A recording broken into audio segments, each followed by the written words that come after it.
Matt, it's good to have you on the show. Good to see you. Yeah, I'm really honored to have you. You know, I don't know if you've ever watched the show. You're not going to hurt my feelings if you haven't. Oh, yeah. Okay, I've had a lot of landscape painters on it, and your name keeps getting brought up. So you're highly respected in your field. You just should know that. You probably already know that. Well, that's nice to hear. Yeah. Yeah, and your work is just extraordinary. So this is going to be fun. I'm really looking forward to it. And if you've heard the podcast, you've probably heard that I'm trying to learn how to be a painter like you, trying to be a good landscape painter. But I'm in the same boat. Yeah, yeah. I guess we're never happy with our own work, but man, it's different than figure painting. So I love getting landscape painters on because I'm still trying to figure out the secret to it. So this will be fun. When you figure it out, let me know. Yeah, I will. I'll let you know. So tell me a little bit about yourself. So have you always been an artist or just something that came in late in life? The interest has always been there. My mother was an art major and gave that up and went into art history because she didn't feel that she had what it took to be an artist. And of course, when she explained that to me at age, 5 or whatever it was, I thought, well, that's strange because I think you're really good. Yeah. So that always stuck with me, the don't give up thing. And I always enjoyed drawing. That morphed into watercolor. And my parents bought me a painting set when I was probably 12 years old. And so it was always there and I was always playing with it. It's not something I necessarily thought I would do for a living until probably, well, even into college. I mean, as Really? a junior and senior in high school, I thought it would be nice to do that. And I started selling paintings when I was in high school. But, again, I didn't think this was something I'd make a living at. So when I entered college, how did you sell paintings in high school? Did you already have a gallery or was it to people in the neighborhood or? yeah, just people I knew. They were these little I was a big fan of Paul Pletka, and they were these cartoonish Native American portraits, that kind of thing. I'd go down to the stores and buy any book I could on the different Native American cultures, particularly the Plains Indians, and copy images out of books and draw and make up my own things. And then I took a piece into a local gallery here in Scottsdale to get framed, and it was a frame shop in the back of a gallery. And when I went back to pick it up, the owner asked if I'd be willing to show with him. Yeah, sure. So I did. And this is at what age? This was a senior in high school. You're kidding me. Yeah. You were asked to show in a gallery as a senior in high school. Yeah. That's amazing. These aren't works that I would be comfortable showing. This was very early on. I didn't know what I was doing. Yeah. I didn't really even know what. Yeah, but the gallery thought you knew what you were doing. They thought so, and they sold a number of them. And so then I entered college as a business marketing major. One of my electives was a drawing class. One evening in the class, the professor said, "Matt, can you stay a little bit? I want to talk to you." And she asked me what my major was and said that she thought I should be in the art program there. So I gave that some thought, and then the next semester transferred over to the art department as a painting major. Did she tell you that she thought you could make a living, or you just needed to learn more about painting? No, she liked what I was doing and saw enough promise in what I was doing that she thought I should transfer over to the art department. And I love painting. I mean, that's what I was doing. That was kind of my hobby and interest. But my father, being a business major, was far more level-headed than I was, and suggested business, which I don't blame him one bit. So do you ever regret not finishing the business? No. I don't. But I will say that can I say where I got my degree? I think so. I don't see a reason why you couldn't, unless you're going to badmouth them afterwards. We should probably keep it secret. That's exactly what I'm going to do. It was a typical university. It's a major university here in the Phoenix metro area. It's a typical university. A very abstract, conceptual Oh yeah, we all went to those. It direction. seems like. Yeah, I mean that's not what you do to a bunch of 18, 19-year olds coming in who are brand new. You teach them the foundational basics, and then you can morph them, or they can morph into the abstract world. But it was a free for all of bizarre. You know, the more shocking your idea was, the more original it was. And the funny thing is, Jeff, is I would come back. I'd get out of school and come back down to Main Street in Scottsdale and go through all these great galleries that were just filled with terrific artwork, deceased work. Some of the contemporary masters like Jim Reynolds and Robert Lockheed and Wilson Hurley, and the deceased guys like Maynard Dixon and the likes. And so I'm seeing this good traditional work. And then I go over to ASU, and I don't even know what they're talking about. The classes they all had great titles like beginning drawing, life drawing, uh, you know, design, color theory, that kind of stuff. But when you get into it, it had nothing to do with any of that. So So you had this teacher though in college that thought you should be in art based on your drawing skills, but she must have known that this was a program that didn't value drawing skills. So what was it about your art that she thought you'd be a good fit? I couldn't tell you. That was the only class I had her in, and I never saw her again. I wish I knew her name. I'd contact her and thank her for encouraging me. And there were, you know, I bounced around a while, and I'll tell you the whole story. But there were always one or two good teachers who actually cared about the students and each individual student's interest and directions. So I had some of that, just enough of it to give me hope. But overall, when I graduated and walked away, I never went back. I didn't even go back to get my diploma. I just thought, okay, now what do I do? So now I'm going to take charge, and I'm going to direct my learning. And that's what I did through a series of workshops and visits to museums, and just a lot of hard work and failure. I figured out what I didn't learn in college. I will say that there was a local community college. I left the big college to go to this community college because a well-known local artist was teaching there. His name was Merrill Mahaffey. And Merrill was kind of writing a fine line between the traditional and contemporary art markets world. But I really liked his work, and went over and took some classes from him, and he took a liking to me and invited me to work for him in his studio. So I did that for about a year before he moved out of town, and that was a great experience, just to get a glimpse into what a professional artist does, how he goes about gathering reference, and just the life he was living. It was very interesting and very helpful, and that was a great experience in college. Did you have any things that you picked up in college where, even though you knew that generally speaking what you acquired there wasn't useful, that this particular thing or a set of things still sort of subconsciously stuck and you couldn't let them go? You know, bad habits of sorts? Not really. No? I just kind of blacked the whole experience out. It was that You're bad. lucky. Yeah. Yeah. The best classes I had at school were life drawing, because in those classes they wouldn't let you, you know, sort of depart from reality. It's observe, measure your drawing, get it right. And in a couple of those classes, I had really good instructors, very hardcore, and that's what I needed. In some of the classes, they'd be graduate students teaching students, which to me is insane. At the most critical point of learning, you have students teaching students. That doesn't make sense to me. Yeah. But all of that, the one good positive takeaway was what I didn't learn. And I had to figure that out.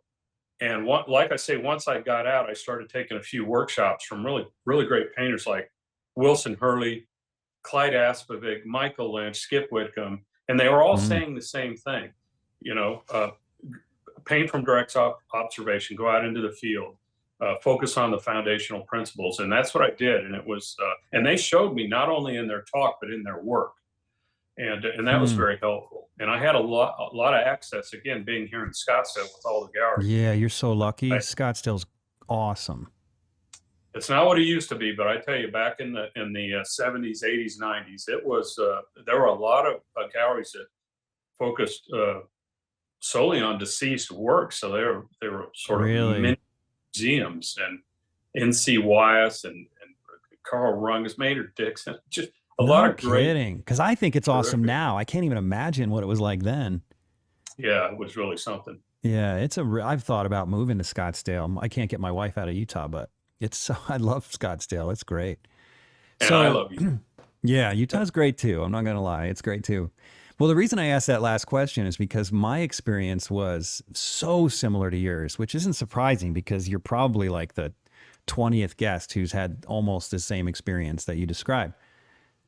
But I had one teacher who was actually a good draftsman, but I didn't love the way he painted. And I knew that I needed to find another way of painting and even drawing because the drawing method he used was very rigid and it sort of lent itself, or it didn't lend itself, it dictated the look. You know, it was triangulation. He was really into triangulation. So all of his drawings were all angular and they had a triangulation look to them, right?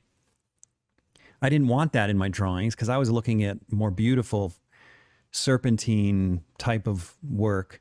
But one of the things, even though I didn't necessarily respect the teacher as an artist as much as many of the students, when one of the things he said to me and everybody was, if you put down a brushstroke and you touch it again, you're not a real artist. You should be able to put it down and never touch it again.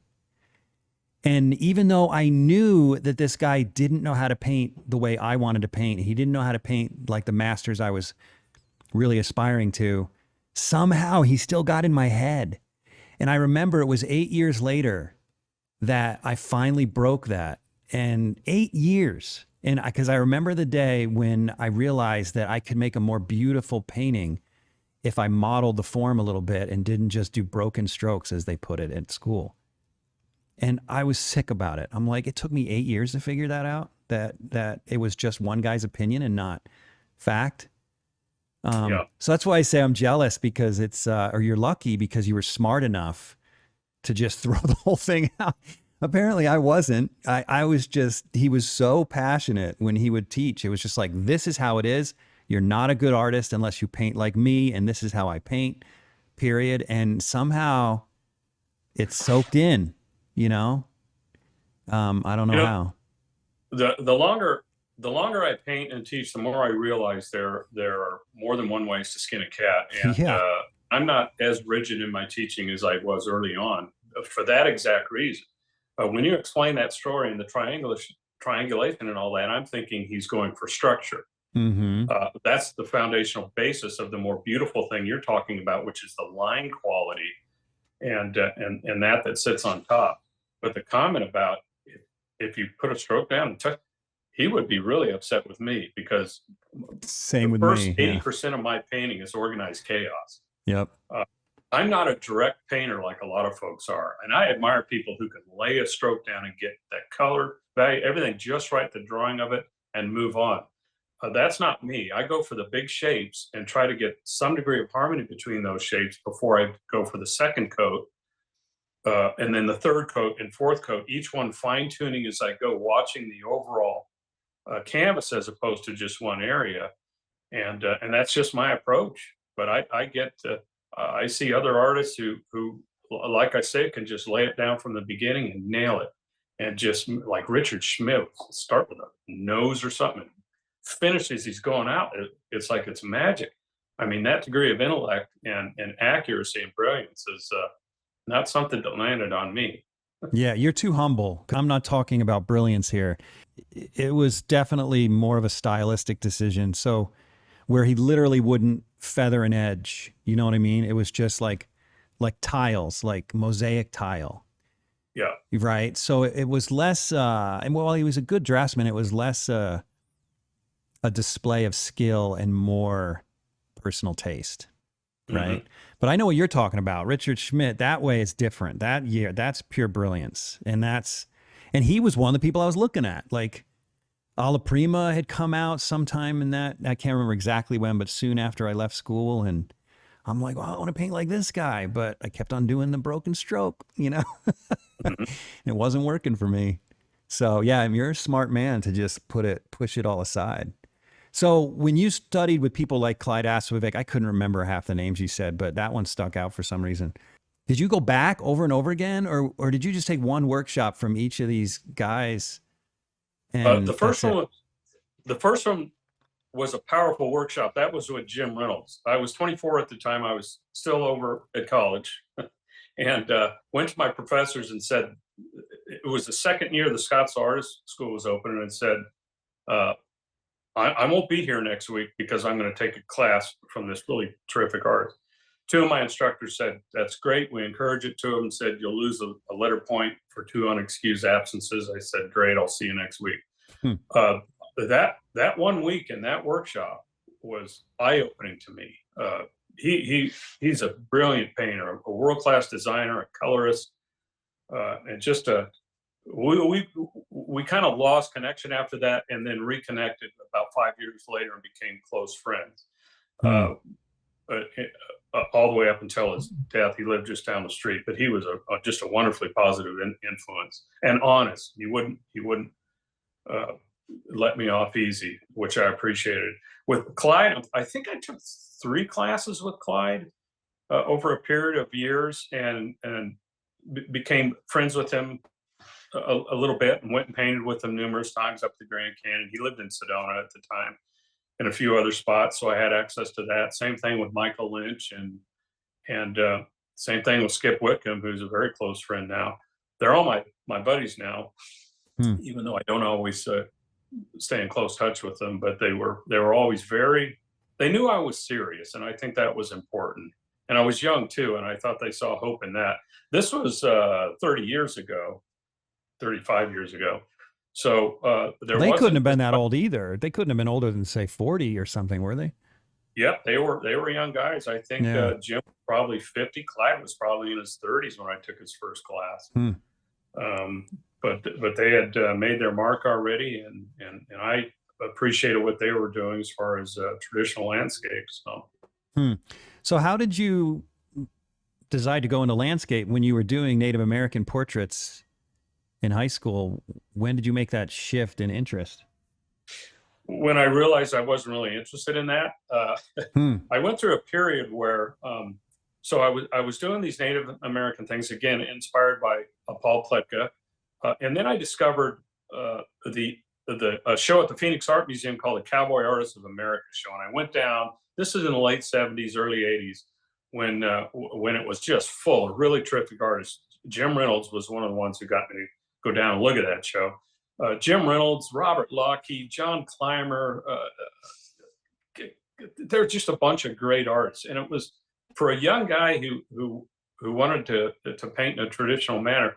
Uh, it was very inspiring. So for a short period of time, I was copying images out of magazines or wherever I could, cowboy stuff, and that's when I was with Merrill Mahaffey, I told you earlier, and he said, "Hey Matt, if you're serious about this, I know people. I'm from Western Utah. I know people up there. I'll get you into a ranch to work this summer if you really want to do that. But if you do, you have to go up there and really study this firsthand. You can't just be uh, pretending like you know what cowboys are and the cowboy life and all that." And I thought about it. And I thought, well, I don't want to be a cowboy. Hmm. So so that went out the door. I started analyzing my world and my life and who I was, and I was always outdoors. I'd always go out on the weekends and camp out or go fishing or something. So I started really looking more closely at landscape work, and started setting my easel up outdoors and going outdoors. And it just was a transition that was as seamless as possible. And I was so excited to be able to chase what I know. And Hmm. yeah, that's how it happened. What about your first few paintings?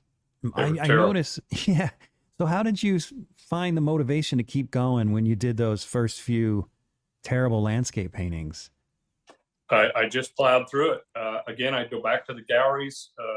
Wilson Hurley once said that, and I'm paraphrasing, but the only thing that excites a landscape painter more than a good landscape is a good landscape painting.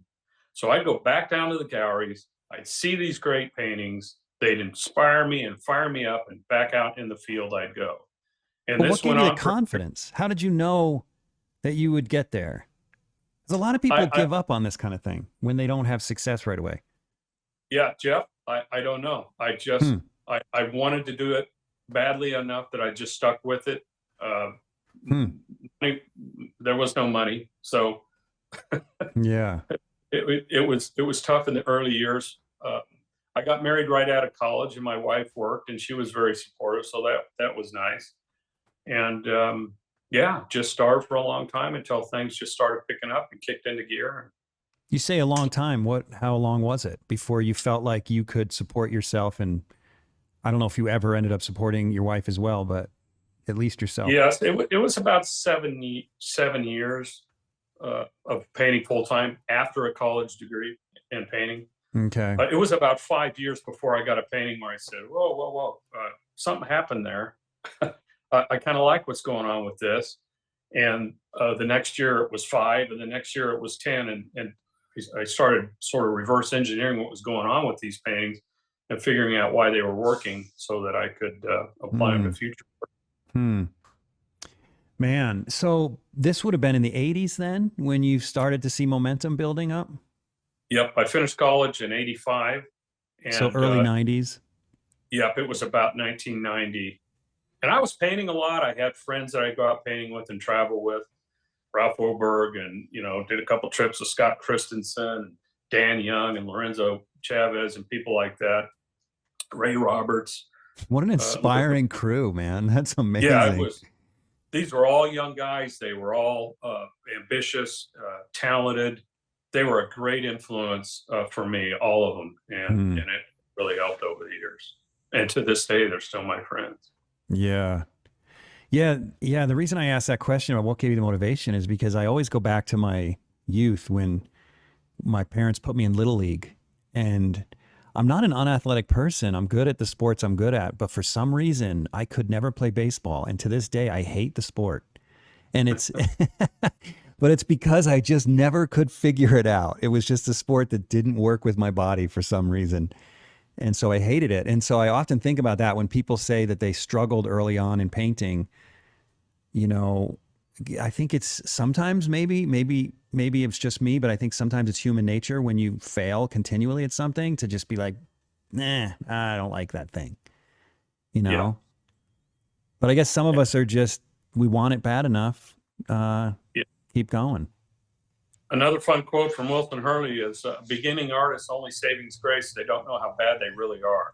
Do you think there's Uh, something to that with you that you saw potential where they're early on? I didn't know how bad I really was. I'm looking at these great paintings thinking, well, that looks easy. That's the thing. You look at a great painting like a John Singer Sargent, and it's so fluid and so dead on accurate that you think, well, I'm looking right at it. I can do that. I can see it until you pick up a brush and go to canvas. Oh, isn't that You're so in trouble. frustrating? I totally remember Yeah. that. Yeah. Yeah. And I still feel that way to some degree. Yeah.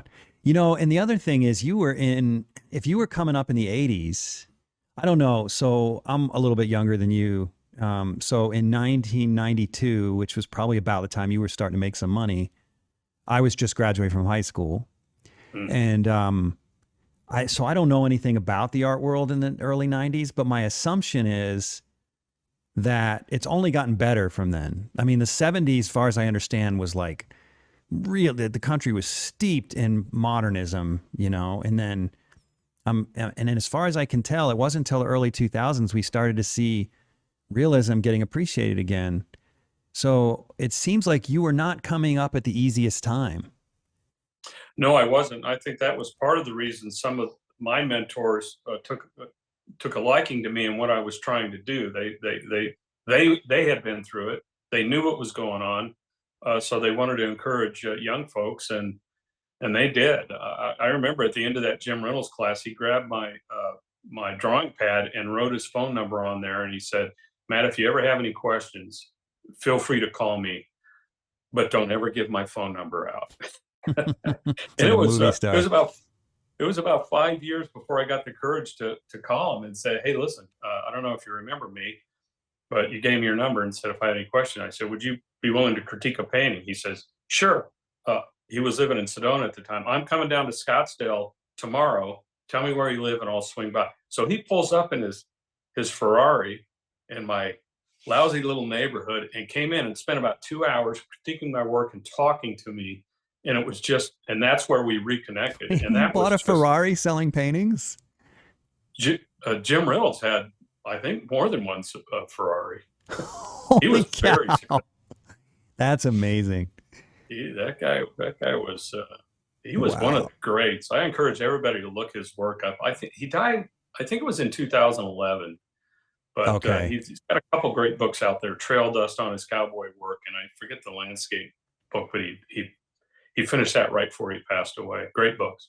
So that must have helped a little bit too, to see a guy driving a Ferrari and having a few more parked in his garage.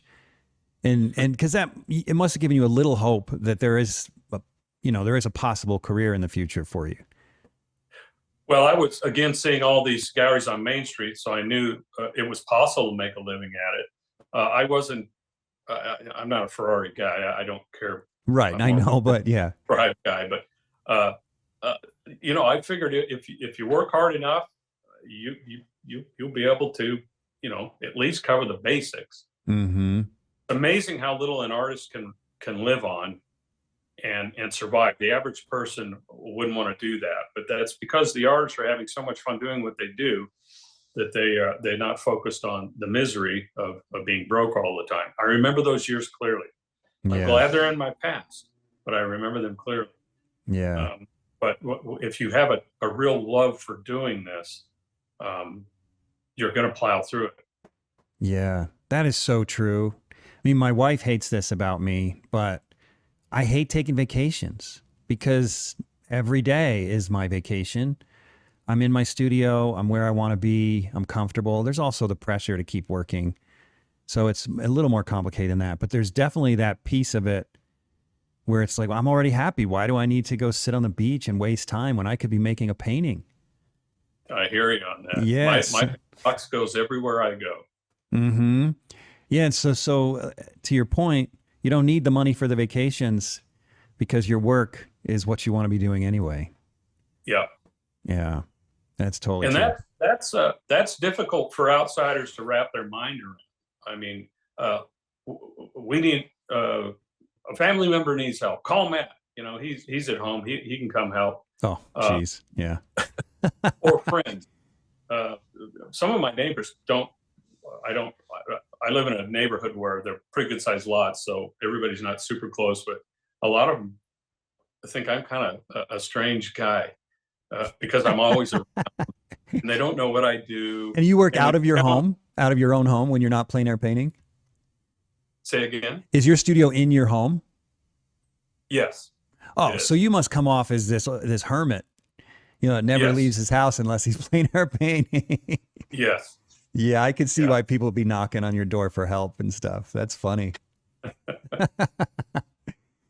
Yeah, so I have a studio away from my home, so I don't experience that, and that might be the difference. Because when because it somehow, even though it's exactly the same thing, it might seem more like a business than when you're in your own home to outsiders, but it's not. It's the exact same thing. So. It is, and you have to be disciplined if you're going to have a studio in your home because there are going to be a lot of distractions. Mm-hmm. The comfort of home. I'm just going to go grab lunch and sit and take in the news for a little while, and you can't do all that. You've got to have a work ethic, and I thank my father for that, who was an executive with Motorola here in Scottsdale. But he always taught me, stay focused, don't be lazy, get your job done, and that's really helped me in a world where distractions can be everywhere, whether I'm in the studio or in the field. So how do you organize your time? What does a week look like for you? Each day I get up and I try to get any business related issues out of the way, shipping, correspondence, anything along those lines. And as soon as that's done, I start painting, and I usually go till about 5 o'clock or so. Okay.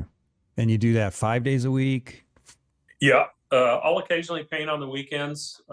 If I'm traveling, I paint all the time, every day. Mm-hmm.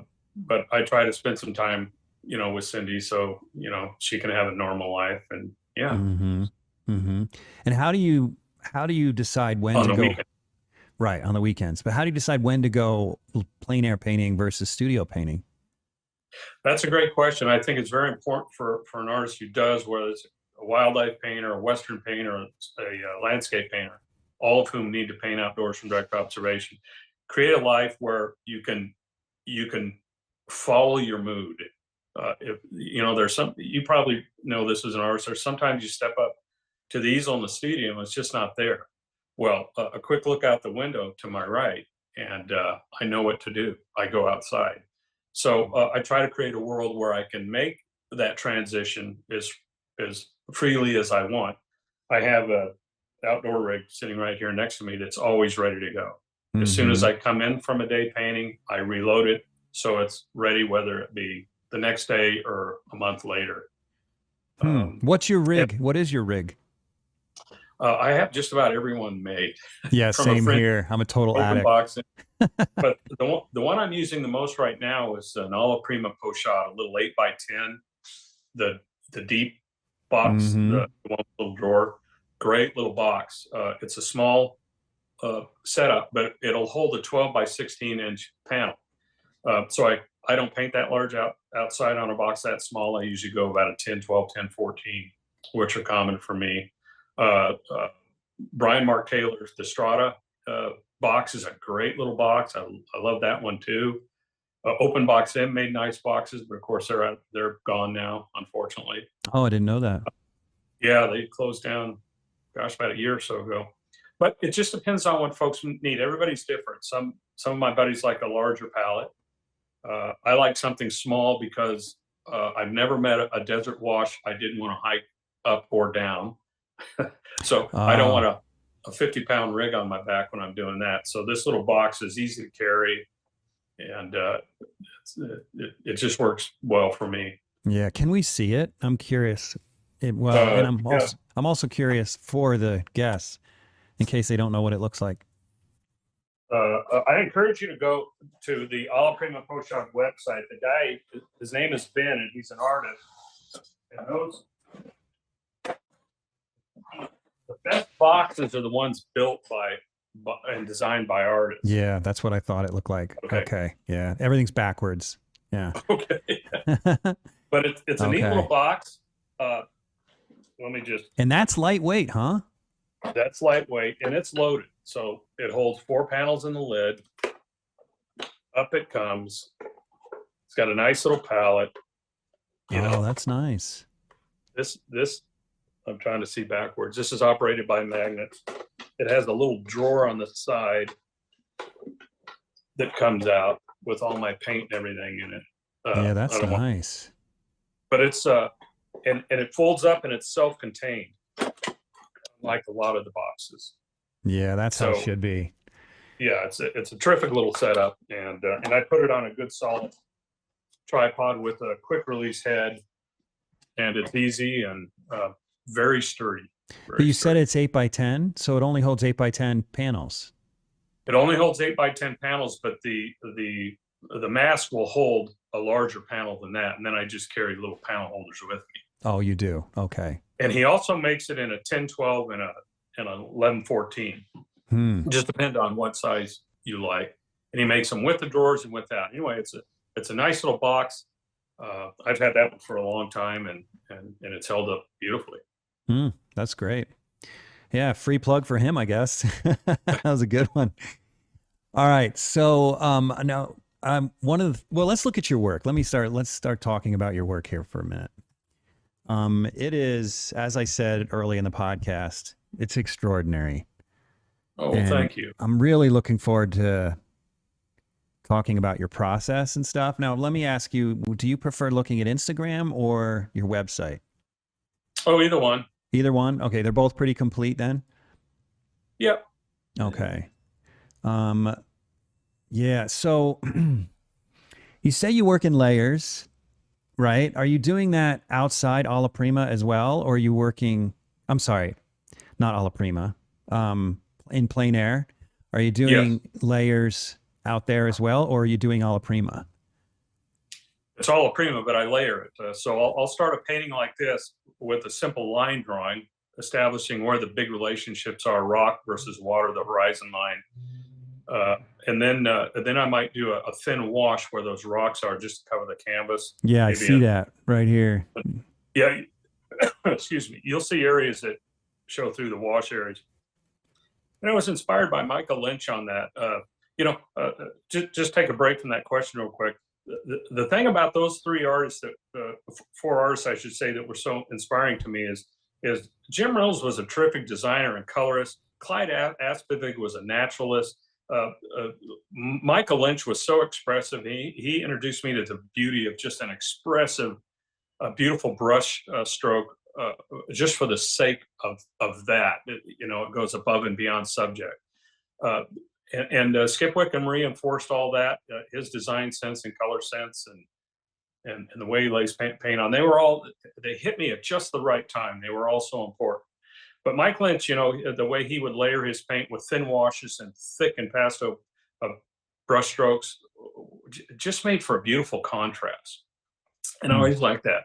So I'll start with the thin wash, and then I'll start laying my darks down the shadow areas of, say, those rocks. I think it was Harvey Dunn that said, shadows define the drawing and light defines the color. Anyway, so I get those darks in because they'll define the structure of who's in front of who, what's happening left to right, and just sort of balance all over the canvas, including in the third dimension. And then I start building up the midtones to the highlights from there. In each coat of paint, I won't hit the detail until I have all my masses filled in, so that I can decide if the harmony's working. And each coat of paint gets a little thicker because I gain a little more confidence in what's happening, and I slowly build up from there. So as you're adding wet paint on top of layers of wet paint, are you using a bristle brush or using soft brushes so as not to scratch off the lower layers? I use all hog bristle flats. So you just must be really light-handed if you're putting these layers on top of each other with hogs. Yeah, hold on. Let me grab one here. These. Okay, there, I see it now. These are terrific. Any hog bristle brush is good, but the nice thing about a good clean brush in good condition like this one's a number 4, is you have everything from a 4, if you want to go sideways, to an 8, if you want to go this direction, to like a number 1. If you want to use the very chiseled corner of the brush, you can just get a line as fine as a hair if you have your paint consistency right. And then, of course, with a little bit of sensitivity and the way you lay the paint down, yeah, it's a great brush. And I carry all pretty much the same brush, all number 4s, and they're so versatile. Wait, you do a whole painting with one brush? No, not one, the same brush, but I use. So you have like 15 number 4 flats, bristles. That's all you have? Yes. You might be the first person I've ever met that has that setup. Bill Reese would joke with me about that. He thought that was odd, and I just chuckle over it. And that sort of morphed out of my need to sort of simplify all my equipment down, because I was doing 10-mile hikes and it was just kicking my butt, and I didn't need to do that anymore. So rather than, you ever been with Scott Burdick painting? He's got a handful of brushes like this. He's got brushes this wide. He's got 15 pounds of brushes that he carries with him. I just carry, when I'm outdoors, 8 to 10 of those number 4 or number 6 flats. And so why do you even need 8 to 10 of them? Why not just one? I mean, you can clean it. Well, there's always going to be something that's going to sort of migrate out of that ferrule of the brush. If you want to move from a dark earthy tone to something cleaner, like shadow and snow, or a blue sky, if any of that color kind of migrates out, it makes a mess. So I try to have a different brush for each main value and or color change. And then you just keep those brushes organized somewhere on your plein air setup. Yes. And if you're going for sky color, you reach for the brush where you had the sky on it. Yeah. Okay. Or a clean brush. And then at the end of the session, I clean them all and get them ready for man, that's kind of nice. I mean, I just got back from the Porch Side of America, and it's the same. And I knew I was going to be doing demos there, and it's the same mess I deal with every time when I'm getting ready to go and I start choosing my brushes, because I have no rhyme or reason to the brushes. Between any two portraits, I may use completely different brushes. And I end up being like Scott Burdick. I end up just taking like a huge wad because I'm so afraid I won't have the right brush when I get there.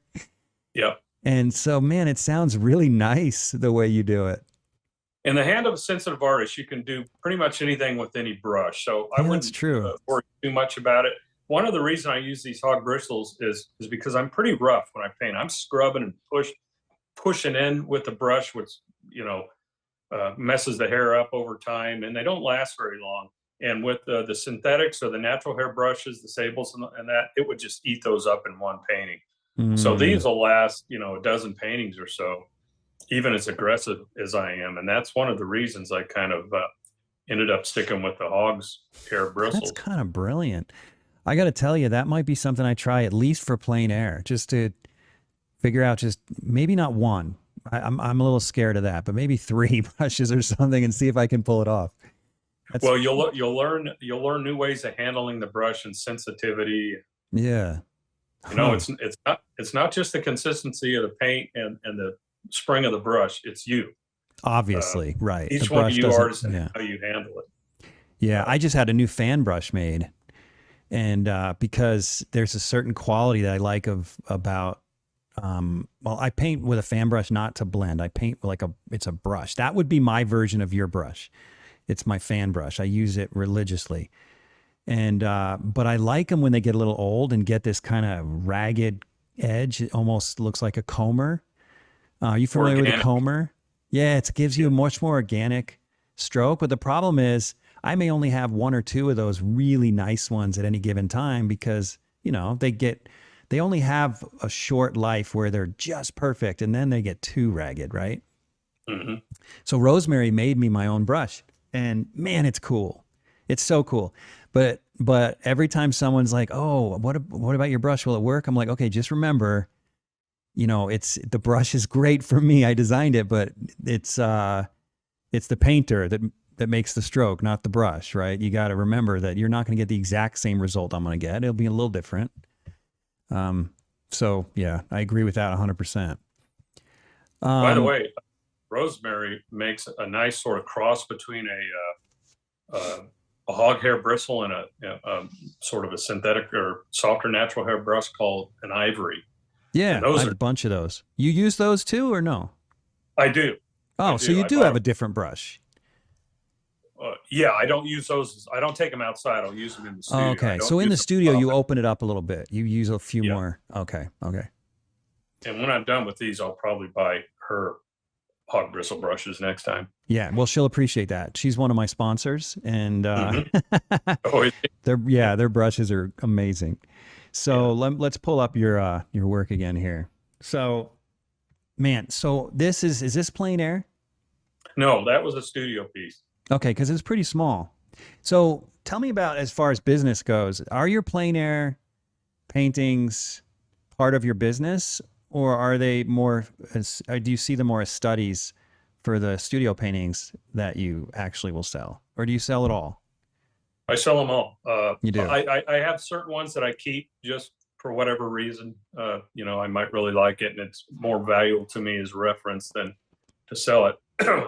But when I first started painting, I spent a lot of time outdoors. So if I wanted to sell a painting, it better be one of the field paintings, because they were small. And I forced myself to bring them to completion so that they were gallery worthy. I could put them in a frame and sell them. But I approach my outdoor work as finished paintings. I also use them as reference back in the studio. And yeah. Do you ever go back out and finish one, or is it always one sitting every time? They're one sitting every time. I've done that in the past, but it's been years ago when I was working on a larger format, like a 1620 or a 2024. That's a 2 or 3 session painting. But what I found was I wasn't always as fired up the second day as I was the first day. Yeah, that's what I find when I do it. Yeah. There are artists like Joe Paquette who can go out and set a big canvas up and bring it to just a beautiful state of completion over a period of days. And I'm really impressed by that. I can't do it, but as I say, everybody's different and unique. Embrace who you are. I like to work, like I said, on a smaller format, 8x10 to about 11-14 outdoors. And the reason being is I have about a 2-hour window of time, and I want to be able to finish it. And especially if I'm traveling to somewhere, if I'm up in the Canadian Rockies, I'd rather bring home 15 small paintings than 2 large paintings, because then I have more information to work with back in the studio when I paint larger works. Hmm. And of course, I always back them up with photographs, photography. Right. So what is the difference? This is 12x16. You said you do 12x16s in the field. Mm-hmm. So what's the difference between, if I were to see this done in plein air and I'm looking at this one done in the studio, would they look different, or are they essentially the same thing? Same thing. Really? You probably wouldn't be able to tell. So, okay. So you would do this in one sitting as well, even though it's a studio painting? Yes. Really? Pretty much. I mean, if in the studio, what's the old saying? An artist never finishes a painting; they abandon it. If it's here, I'm going to be looking at it, and there's a chance I might go back into it. Okay, but that's not your plan initially. No. Yeah. Now, some of the larger studio works, like there's one on the easel behind me, which is 24, 22, 30. I'll go into that and paint back into it after it dries and layer it more and kind of explore some of those possibilities. But on the smaller pieces, generally I don't. So is it a matter of scale and just not having enough time to finish a larger painting, or is it that you treat a larger painting different simply because of its scale, and you're getting more, obviously all the features are bigger if in a big painting, is it something more like that? Yeah, but in the studio, on the small ones, I try to approach them like I do when I'm outside. Again, on the large one, you have the benefit of time on your hand in the studio, and you can take your time and plan these out and let areas set up, anticipate how you want one layer to be influenced by another, let one show through and another maybe just glide over the top, and you can play with that surface over a period of time. You just can't do that outdoors. Yeah. And it just depends on the subject too. Some subjects I just want to dive into and be expressive and hit them all a prima. Others I want to build them up, scrape them back, set them aside, pull it out a month later, go again. You just never know until you get into it. So I'd like to see one of your plein air pieces in here. Can you? Oh, okay. So right here. That one right there on the easel, both those. Yeah, that's nice. Yeah, you're right. It looks the same. Yeah, go back one, and the one below that, which is sitting on this board right behind me. Wait, it's sitting where? On your easel back there? It's on a board over my head behind me. Oh, let me look at that real quick. But that's a little. Oh, yep, there it is. It's right here. Yeah. The color, kind of watch that.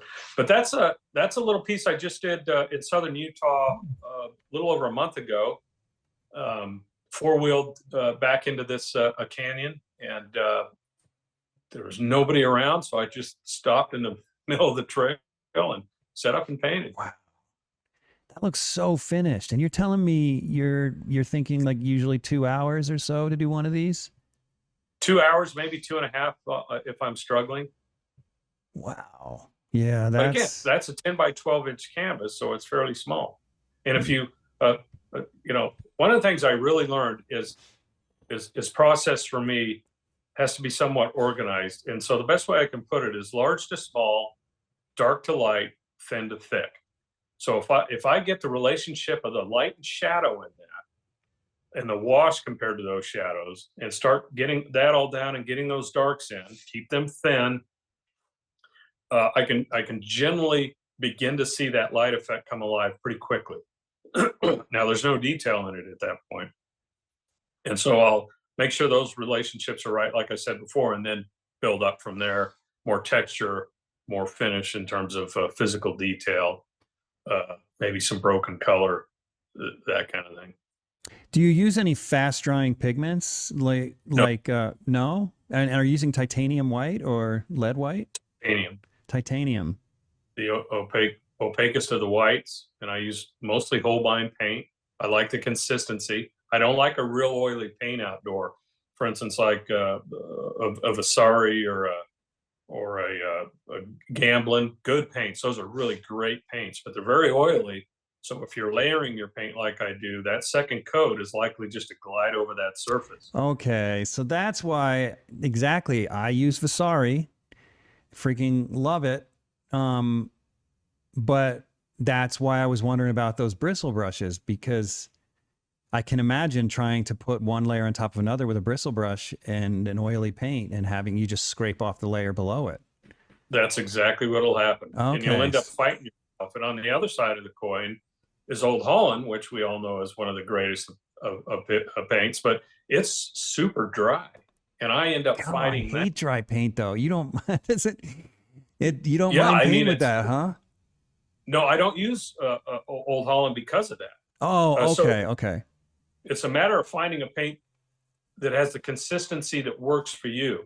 You can always work around it, but when you're in the Right. field, you want to eliminate all distractions and all hardships because everything is going to be after you.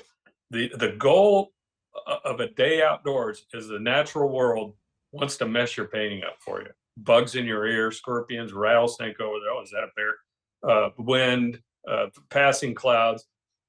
Get rid of all the distractions and the things you're going to fight. Figure that out in the studio so that when you go out in the field, you can really maximize your opportunities out there. Hmm. And for me, a Winsor Newton or a Holbein paint, it has a real nice consistency. Okay. Man, interesting. I would And I don't use any mediums other than Gamsol because I find they are too oily and they too will create an issue in terms of layering the paint. So I just use Gamsol. That evaporates very, very quickly. And then you're just painting the paint. Okay. So Holbein and Winsor Newton. I didn't realize they were any different than Gamblin and Vasari. I gotta look because I've got some of that. I gotta compare. You got me really curious. So okay. Let's see. I want to look at a couple more. I'm particularly interested in plein air because that's so freaking hard. But That actually, one right there is plein air. the one Just below, below it. right here. That one. Yep. That was about Man, 2 hours, right? I live right on the edge of the Tonto National Forest, so I go out there and set up and paint all the time. Beautiful natural desert out there. oh, I know these cactus must be so fun to paint. They really are. You know, this was so I'm down in a wash looking up at these things silhouetted on a hillside, and you get those things front lit like that against that deeper dark blue of the sky towards the zenith there, and they really pop out. It's just a fun play on warm and cool, and those things just glow when that happens. It's really Man, beautiful. yeah. Someday I want to come down to Arizona and paint You these let me show, you cactus. let me. I'll show you the good stuff. I will absolutely take you up on that. Are you kidding? It would be a dream come true painting with some of your caliber. I have a little side by side that I go out into these because some of these canyons are really tight and very rugged. Really? You're not going to get a car back in there. And so I throw myself in the back of my side by side and go out there. Oh, dude, you're the real deal. You've got a side by side. That's freaking awesome. That's your Ferrari right there. That's your version of a The Ferrari. tool. Yeah, but you know, that's the thing is, I was thinking about our conversation earlier where when you live in your dream, when you're doing what you love, you don't need money. And I'm thinking about all the people that I know that spend money on toys and this, that, and the other, and it's all looking for happiness on the weekends, right? Yeah. But I'm sure you agree with this. Everything I spend money on is a tool, but a tool to an artist is a toy. Yeah. Right? I mean, when I get into a brush store, I can't, even if I don't need the brushes, I want to buy them. It's like it being in a candy store. Yeah. I'm always researching for the next great thing that'll take me to the next level. Yeah. I just know it's out there waiting for me. I know. Yeah, I think it's funny that you have every single plein air box too. I'm the same way. I think I heard in one of your interviews you said you travel around in a camper. Oh yeah, so I've got some medical problems, so I need certain things, certain luxuries. And so I built, because I'm missing most of my intestines. So everything goes right through me. I mean, I'll be completely Uh-oh. transparent. So it's really hard to paint outside unless I'm literally alone and away from anybody for obvious reasons. You can probably imagine why. And so it's really difficult. So what I did was I basically built a camper van that's got plumbing, bathroom, heat, everything I need, and then but it's not a bed. It's a van that is a mobile studio. Yeah. Someday I'm gonna film it. I'll have to show you. I'm really proud of it. It's like it's pretty pimped out. Speaking of toys, but Well, that's a great way to travel. I have a pickup truck with a self-contained pop-up camper for when I hit the road, mm-hmm. and it's afforded me a lot of freedom in regards to where I can stay. I don't have to go into town and hope I can get a room. And if you're anywhere near a national park during the high season, you're dreaming if you think you are. So I can go down a Forest Service road and have everything I need. I can cook dinner. I have a shower in the morning and everything. And you can Wait, get there's a those. shower in your pop-up thing? Yeah, there's a Oh, bathroom, there's that's showers. nice. Yeah, Yeah. I mean, it has everything you need, and you can get these used for very reasonable prices. And it really opens the world up for a landscape painter if they want to hit the road and travel. And now they're coming out with these new Sprinter fancy vans and everything. A friend of mine just bought one. Man, those things are sharp as can be. Oh, that's basically what mine is. Okay, now I'm gonna. I don't normally do this, but I gotta show you since you're a plein air painter and you like toys. Um, No, I need it. let That's me. what I always tell Cindy. I need it. I know it's Jeff HEIN Studio. So I have 2 pages on Instagram, and Jeff HEIN Studio. I like to work with my hands with wood and everything else. And Jeff HEIN Studio is where I put my other projects. Like right now, I'm building Oh cabinets boy, and you're serious. yeah, well, I'm refinishing my bathroom right now. So this is literally what I'm doing when I quit here is finishing these drawers for the bathroom I'm building out. Wow, looks like you know what you're doing. And this is the door I just finished. Isn't that gorgeous? That Freaking is. beautiful. But It it's the is. wood I'm bragging about, not the craftsmanship. But anyway, the this I just got a few little clips of the van here, so that's Oh what it yeah. looks like inside. And this is cool. Check this out. So I built this drawer that is heated. It's got a thermostat on it, and I put gouache and watercolor in it. It's there all winter long. And it's Oh, all that's on solar. Anyway, that's so I'll just pop it open real quick. Anyway, so that stuff's been in there for years, and it just that's keeps. a nice setup. Isn't that cool?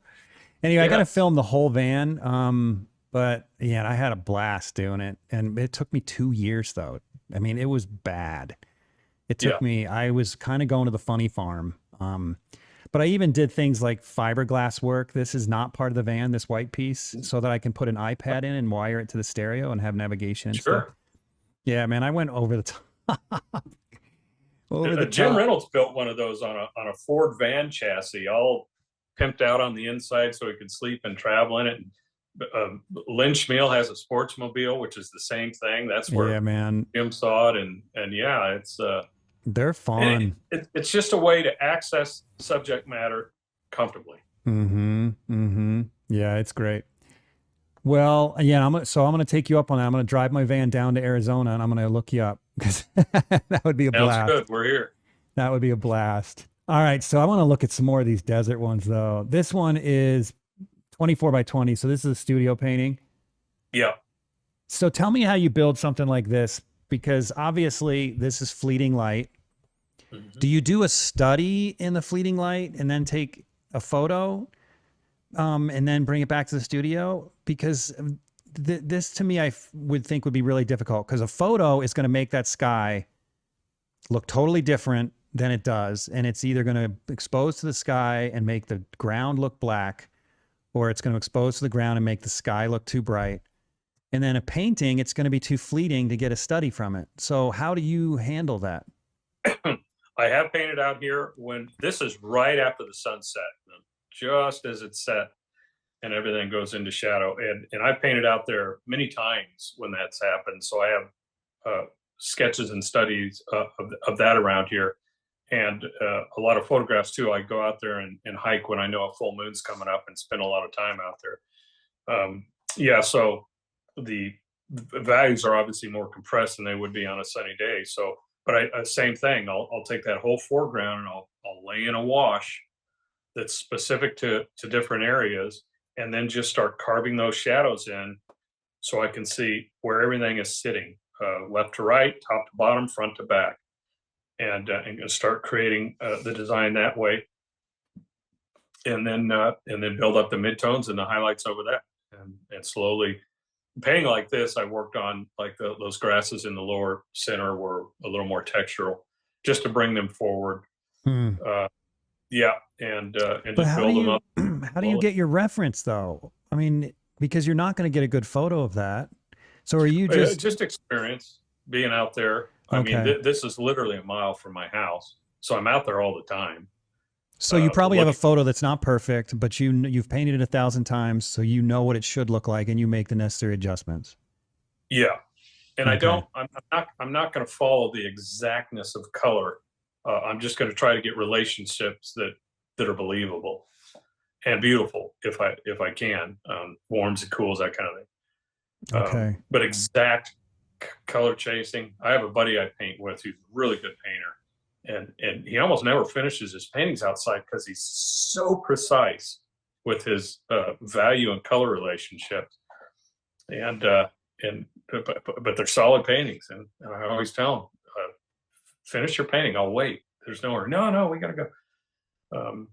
So don't get bogged down in that. Get a painting. Yeah, but you're not doing that out of laziness. I'm assuming that's a choice that you feel like pushing color, this way or that way is a creative decision. It's not just like I can't be bothered to get the color or value right. Yeah, no, don't misunderstand me. It's Yeah. not that. It's about the overall relationships in the painting. So if I go into that sky and try to, I mean, I can change that more to a pink side and make adjustments in the foreground. It's gonna still read as the same time of day and same thing. And I've done that. But, If let's say you did do that, let's say you made this more pink, what would you do down here to introduce make it some work? of those. You're going to get that glow that's going to bleed down into that foreground, into the landscape, and so I'll begin to introduce some of that warmth down in there, even more so than in some of those kind of sienna bushes you see like beneath that main saguaro. But would you just introduce some splashes of pink, or would you literally key the whole bottom half of the painting more pink? I'd key it more pink and then reinforce that towards the end as needed. Okay. With red notes. Gotcha. So you're doing a whole new painting. If you change, you can't just change the sky. You got to repaint everything. Oh yes. Yeah. Okay. Yeah. Gotcha. I just take a minute to recognize the people and companies that make this podcast possible. First, I want to thank you, my patrons. You are absolutely the most important and necessary sponsors of this podcast. Without you, we couldn't keep this thing going. If you love the show and are not yet a patron, please consider helping out. Go to theundrapedartist.com and click on the link Be My Patron on Podbean. And then just pick a monthly amount that fits your budget. What are 4 great podcasts a month worth to you? In my opinion, my sponsor Rosemary Brushes makes the best artist brushes available today. They have a huge inventory and are constantly innovating and adding new and interesting brushes to their line. They ship all over the world, and due to their exceptional customer service, you won't wait long to receive your order. To order some brushes for yourself, go to rosemaryandco.com. The HEIN Atelier began over 20 years ago in 2002. Due to limited space and high demand, in 2022, I adapted the entire curriculum to an online platform. While on our website and mobile app, students will find hundreds of hours of valuable recorded content, this online atelier is not just a website full of lessons, tutorials, and other resources. In this program, I personally mentor each student toward their artistic goals through weekly Zoom critiques, instruction, and regular in-app communications. To learn more or to sign up, go to heinatelier.com.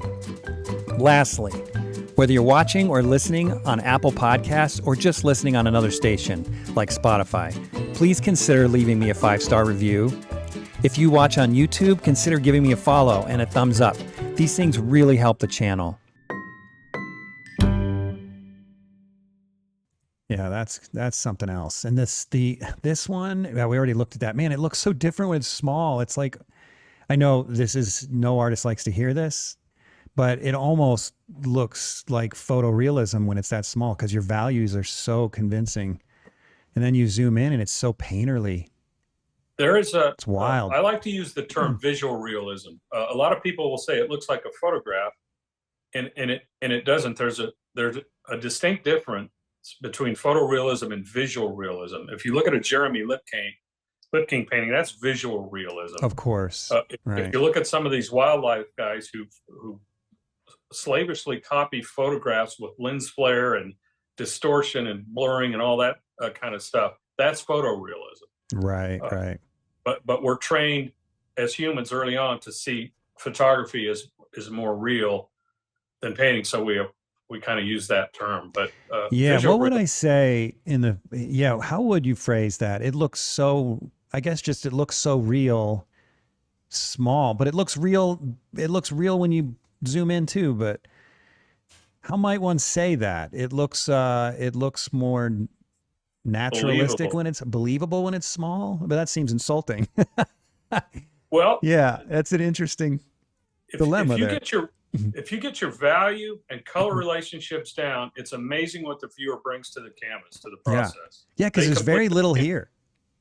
You're right. If you look into that Palo Verde to the right of the main saguaro, that round kind of tree. This here? Down, yes, like one stroke. Wait. No, the tree to the right, just to the right of where your arrow is, right in the middle, that round tree there. Oh, that's a tree? I thought that was a bush. Yeah, sorry. Yeah, it's a small Palo Verde about the size of a bush. Okay. It's a young one. And if you go out into the Sonoran Desert, there's virtually no form in the plant life out there because the plants are so thin and wispy so they don't burn up in the heat of summer. You want to train yourself on understanding form. Go to the Sonoran Desert, because when you see a tree like that, what I like to do is I draw a circle out for the placement. Then I establish light, mid-tone, shadow sides. So now I have the three-dimensional form. And then I will cut into the silhouette of it, the outer perimeter, to create the character of that bush or tree. And then over the top of that, I'll place the physical detail like trunks and branches. And if you get your color and value in that right, it's believable. The viewer will bring something and complete the painting. I'm not out there to document what's in front of me. I want to celebrate what's in front of me and share that with the viewer. So if I were there in the Sonoran Desert, I'd be able to see through this tree. Oh yeah, especially towards the outer edges. I mean, they're crazy wispy. Really? You can see it at the silhouette up against the sky. That's where I really start working those edges up there, because they just disappear. And oftentimes it's more of a temperature change than anything else. They're the same value. The trees they'll have mistletoe out on the edge, which turns really red or violet, and it creates a real vibrancy. But the desert, the Sonoran Desert, is the lushest desert in the world, but it's very soft, very soft. And there's a lot to learn there, I tell you. Yeah, I'm learning a lot listening to you, because I could see myself being out there trying to capture the wispiness of it instead of thinking of it as a form. Well, you were talking earlier about landscape being hard to paint. I look at your paintings and the degree of finish and accuracy you have on these portraits, and they're just phenomenal. I couldn't do that if I tried. I appreciate that. Well, I can't do what you do, so. What that tells me is you like to celebrate order and structured form. If you go out into the Sonoran Desert or just about any landscape, what you're going to see is organic form. And that's the problem. You nailed it. Yeah, you've got to see that underlying structure of those shapes. Is it a circle, a triangle, a square, a rectangle, and then build up from there and get that third dimension, and then the silhouetted characteristic of what's happening. Dude, if you start you just changed my life. Oh, you totally figured me out. And it's funny because when I pulled up these cactuses, what do you call these things again? Saguaros. When I pulled these up, I'm like, oh, now that I can paint. Like that I can paint, because that's a form. That's like something I can really grasp onto. And I literally thought that like 10 minutes ago. Didn't say anything about There it, you and you go. totally read my mind. You nailed it. Yeah. Okay. I'm going to try harder to think more in terms of form.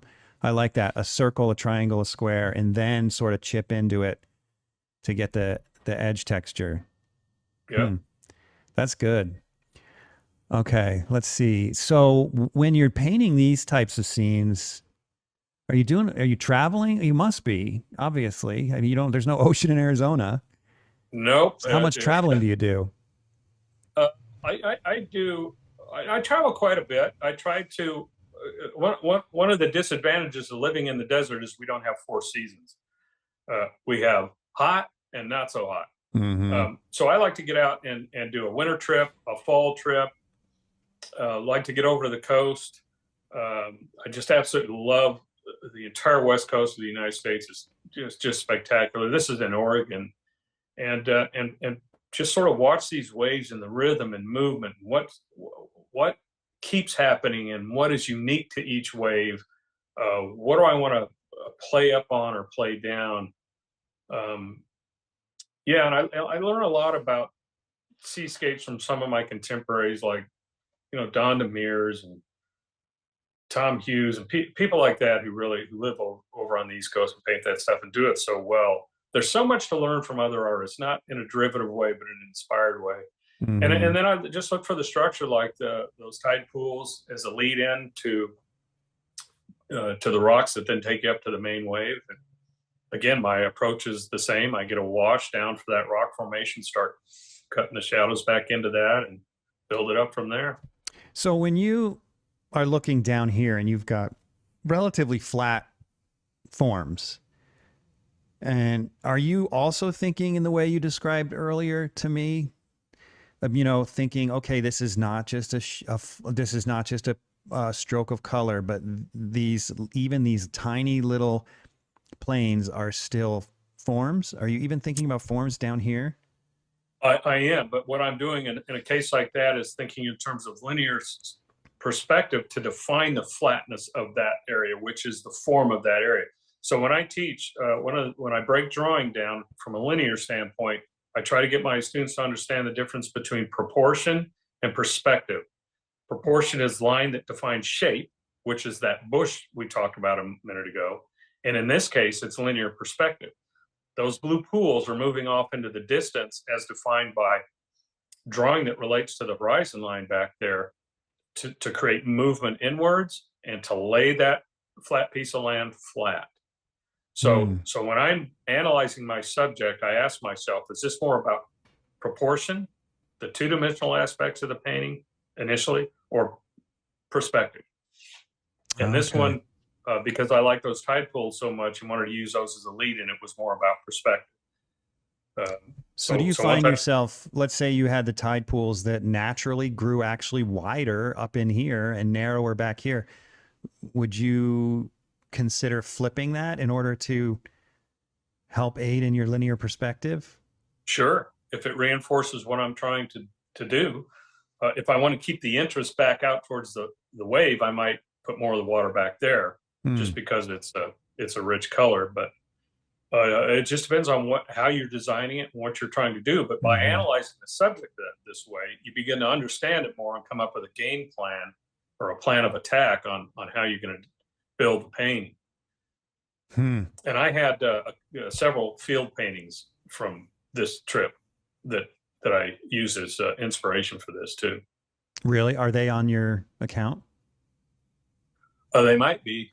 I just got to point out, I love this. Joe Paquette, the first three comments, Joe Paquette, Scott Christensen, and Scott Burdick, all three Uh, guests said very nice things about this painting. well, those guys are all an inspiration to me. I don't know if Oh, they're they know it. amazing. I've told them what I think, but they're all phenomenal painters. And They are unbelievable. so you see a little bit of everything. Um, Yeah, you're not one trick pony by any stretch. I mean, you're all over the charts with subject matter. well, I love to travel. I love to get out and explore. I really enjoy a sense of adventure. Um, and it's yeah. I just there I am painting fall color up in Colorado. You see that little box right there. Yep. and how I organize my brushes so that the brushes that I'm using are on the right in that little holster right there, that tin holster, Mm-hmm. and my clean brushes are over on the left. Okay. You have another holster over there, or are they laying on a tray or something? I have another holster over there too, Okay. Yeah. which is an open box end product. Do you find fall challenging? I've been out when sometimes I find fall challenging because the color can be almost garish. I do, and that's a great point. Yeah, it's what Wayne Wolf said it best once. He said he was out painting somewhere in New England. It was like painting a riot. Yeah. Oh, The New color England's is, way worse than not worse. In real life, it's beautiful, but it would be way more challenging than here. it's way more diverse in terms of Oh variety of yeah. color. But yes, and if I experience fall color more, I'd probably understand it better. But I only get out there maybe once or twice a year to paint it each year, and every year I learn something, like how Hmm. dark a shadow is in a cottonwood tree or an aspen tree, even though you think the value is much higher key than it is because the color is so rich. But those, you take that to black and white, and that value is darker than you think it is in the shadow side Mm-hmm. of those trees. Well, it looks like you got it figured out to me. That's why I asked. Have you been to Salt Lake County? Yes. So, well, I guess it would be Utah County, but Provo Canyon is insane in the fall. It's got these incredible aspen forests that just go on for miles. It's just yellow as far as you can see. And being a New Yorker, growing up in New York, I always loved falls in New York too, but it's much, much more chaotic. There's something so beautiful about the simplicity of just yellow as far as you can see. Yeah. It's And that's incredible. a beautiful area, that Deer Creek Reservoir, and over towards what's a little town back there? Yeah, I can't remember. I never get out that way Anywho, much. Yeah. yeah, you get those oak trees that are just bright red, that scrub. It's just beautiful out there. Mm-hmm. Yeah, it really is. All right. So let's see. Let's find something a little bit different than what we've seen so far. Okay, here's one I've got a question about. So this to me is also challenging because this looks like it's that lighting on a really, really bright day. And I can imagine being out there and having a really difficult time capturing that feel of that. And you've done that. It almost looks like, I don't know how to describe it, but somehow you've made it look like the entire painting is flooded with light without eliminating form. Is there anything you could say about that?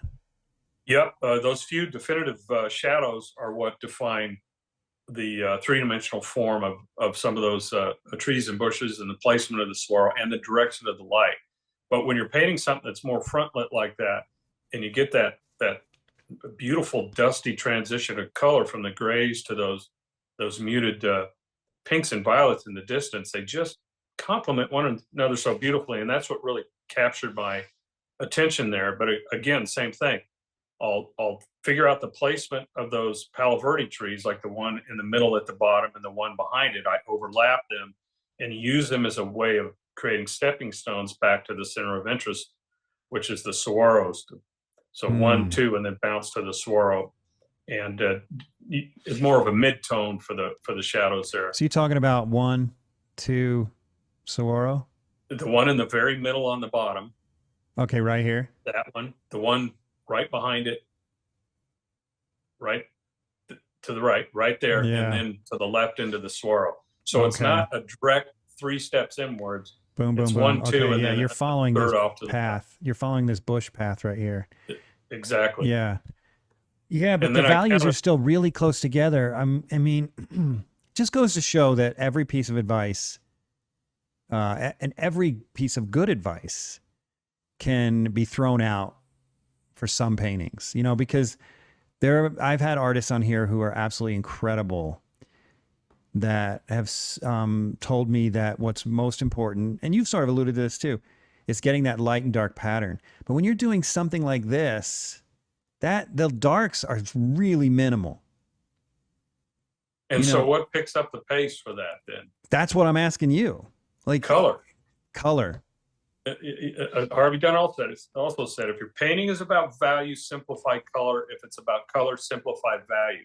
So in this painting, I compressed those values and played up on that complementary thing between the green and the muted reds in the background. And it's subtle, but it's a beautiful, subtle thing when you're out there looking at it.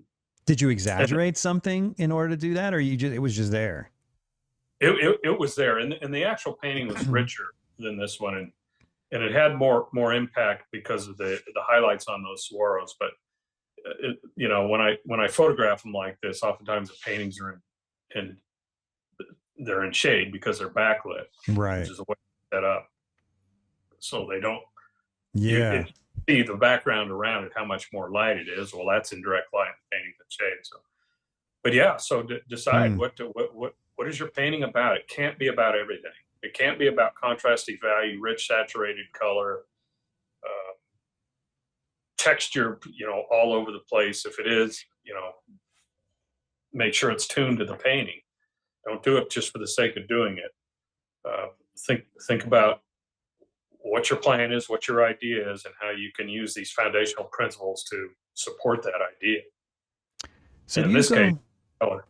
Do you go through some sort of a mental checklist when you go out and look at the scene and then decide which of those things this painting is about? I do. I go down the list of drawing, value, design, and color and ask myself those questions. Drawing, is it more about proportion or perspective? Value, am I more to the dark side, the high key side, or is it wildly contrasty, coming from both ends? Design, the arrangement of shapes or elements. Is it edges, or is it just the shapes, or is it my brain identifying physical things? Is it color? Is it texture?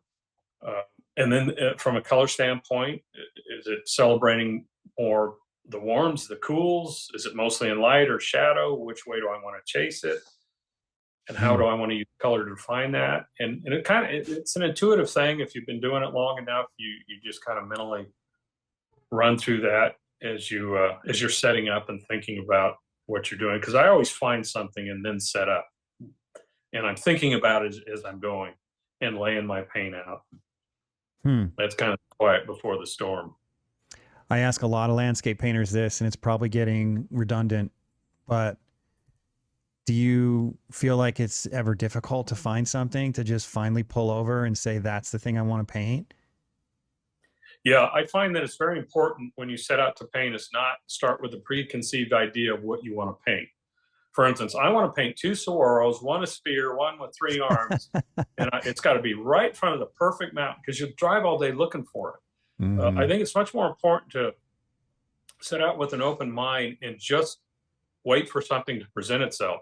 And I found that when you do that, you come up with you end up with a lot more variety in your overall body of work, because you're allowing the subject to scream out to you, rather than, when I look for something, I want to look for something similar to my last successful painting.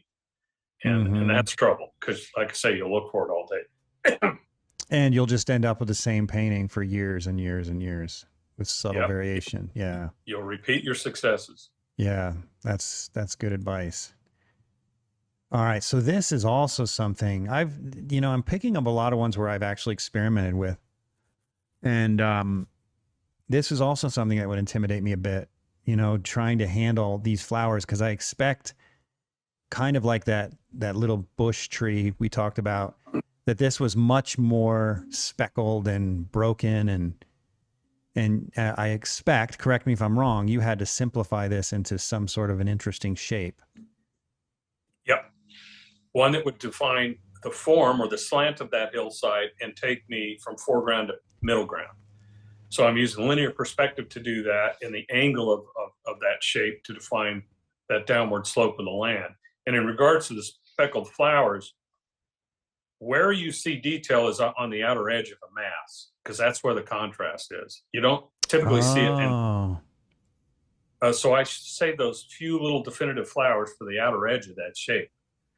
And that automatically defines the form. This was a super bloom. This was an on the spotter I did a year and a half ago. and it was crazy. The volume of flowers Yeah, out it's there and pretty how rich gorgeous. that color was.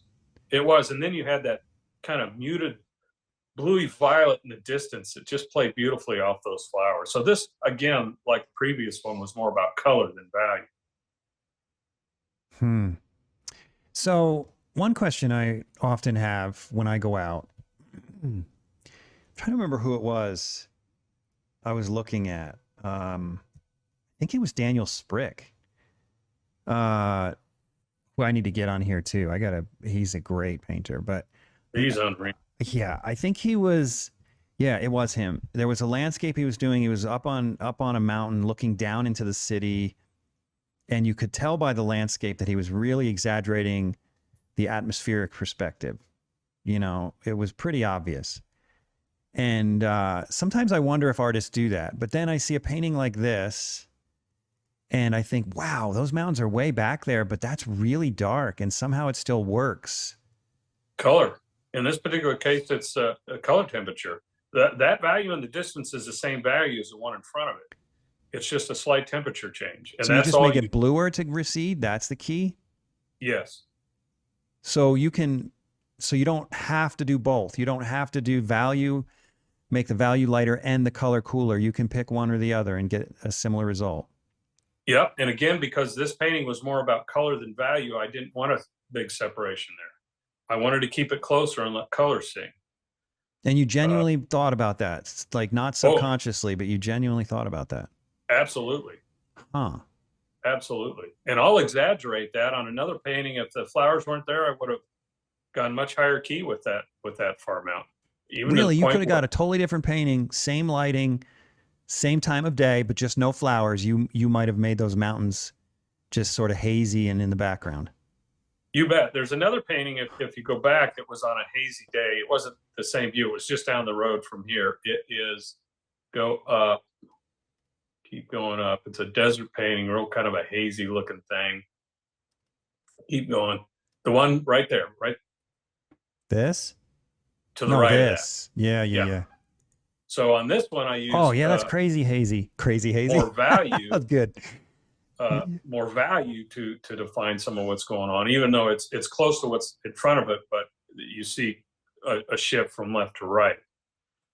And then use that all as a backdrop for the star, which is those cholla there. You know, you're also very diverse in your times of day and your lighting choices. A lot of artists are really looking for those golden hours. You know, I do the Spring City. I've started doing the Spring City paint thing. And a lot of the artists that go down there, they're like, I'm going to go out. I'm going to do one painting at 7 a.m. when the sun's rising, and I'm going to do one painting at 7 p.m. when the sun's setting. And they just do it day after day. And I thought, okay, well, I'll do the same thing. That seems smart. That's the golden hour. But when I look at your work, technically this probably is kind of a low light situation, but I'm looking at all of your paintings and you've got all different times of day. I mean, some of them look like afternoon. Yeah, there's a little bit of everything. I love the Sonoran Desert in the winter is an absolutely beautiful place, and you can paint noon up. The sun is so far south. The light has kind of a beautiful pink quality to it, and the shadows are long. Even at noon, you can set up and paint, and I just love that. I love that intense light coming down and trying to capture the illusion of that. So yeah, because this looks kind of midday too. It is. Yeah. Again, the naturalism that just looks so real. Crazy. Yeah, that was kind of a fun one. That was it was a studio painting, but we had we'll get snow on the mountains to the east of us, even at the house here. We'll get snow every year, and it's kind of, it makes for an interesting contrast to have the Sonoran Desert with a snow-covered peak in the background. And a little There's drama. nothing to this painting. There's nothing to it. Yeah. Now, I feel the same way when I look at your paintings as you did when you went to the museum and looked at the various paintings you described and were like, oh yeah, I can see how that's done. I can do that. But then I also have the same experience when I go out. I don't do it, right? It looks so simple, but the decision to make that color blue and that value And to make this shadow that color blue and that value, those are the things that make it hard. Like unless you copy the painting, those are hard decisions to make, in my opinion. Well, once you do it for a while, and the nice thing about copying faithfully the subject that's in front of you is it teaches you to be observant. Yeah. And once you have a handle on that, you can start moving things around and changing and adjusting things to better suit your idea. Like that cast shadow on that mountain behind the swirl just set that swirl up to be the start. And because of value contrast. Yeah, man. You and know, that's what caught my do you squint still, or are you one of those, you like the Kwang Ho's, they're like, I've squinted all I need to squint anymore? I squint all the time. Do you? Oh yeah. Yeah, Kwang Ho. He goes by the fastest painter in the West. I know, He's seriously. Yeah, because I would really have to squint a lot to get this to look. Why won't it undo? It won't undo. I want to see that small again, but that stupid thing won't go away. Oh. Anyway, let's take that one right there. It's I want to, when it's so small, you don't have to squint because it does the job by minimizing it. But man, when I come into it, there's so little information. It would be easy to miss that lighting effect that you've captured so well. That's far more important than the information in there. Is that light effect? Those front lit swirls against that deep blue sky. That's what stopped me in my tracks. I said, I want to paint that. I want to capture that effect. And you know, my good friend Ralph Oberg once said that there's an implied sense of realism with a painterly stroke of paint that you can't get by physically rendering something out, because it leaves ridges that the light will catch those and throw little shadows. And that texture creates the illusion of detail. So rather than spend all your time trying to draw every little detail in, just let the medium you've chosen speak for itself. It has a beauty and character that will complement the subject. And if you let those two play off of one another, I think you're in the magic zone. You know, Edgar Payne, Carl Rungus, you know, artists like that who really did that. Lynn Schmiel is I'm a big fan of his work, and boy, the way he lays paint down, sometimes it's actually the texture of the paint that becomes the focal point. And it's mind blowing. But if, like I keep saying, if you get the value and color right and a little bit of texture on that, it begins to define what that is, what your subject is. And then of course your viewer will fill in the rest. Yeah, I couldn't agree more with that. I'm always telling my students that even if you're working from life on a portrait, you can potentially, if you do it right, make an oil painting of the portrait look more real than the sitter in a way, just by exploiting the properties of paint and the textures of paint. And I could spend a month painting pours and not get the same level of realism that I can get just by making the right strokes and building up the right textures. Exactly. It's a magical medium that way. It is. That's what, you know, each medium has its own beauty and character. But the thing I love about oil paint is the textural variation. Mm-hmm. And the transparency variation also, I think, helps with that. You bet. Yeah. All right, let's find another lighting one, another one of different lighting here. Oh gosh, that's beautiful. That one's completely backlit. So you're looking, basically, if I'm reading that right, you're basically looking right into the sun. The sun's probably right over your head, right? Yes.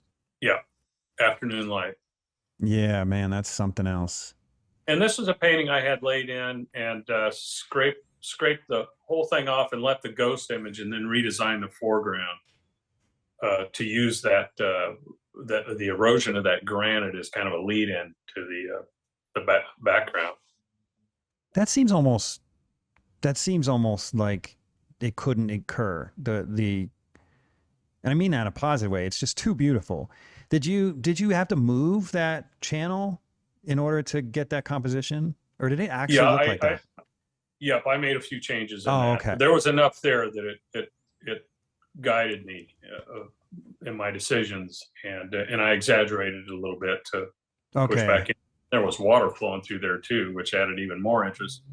Initially, I had a little waterfall in there, and I thought, no, that's why I changed the foreground, because it was distracting.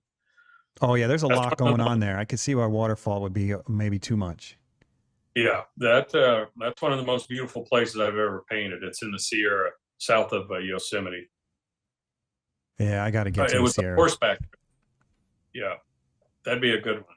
Yeah, no kidding. So tell me about clouds. What are your thoughts on clouds? How do you generally approach them? Because they obviously aren't holding still for you. I'm obviously speaking in terms of plein air. Um, and I'm not just talking about chasing the shapes, but just in general, do you have a certain approach to understanding clouds?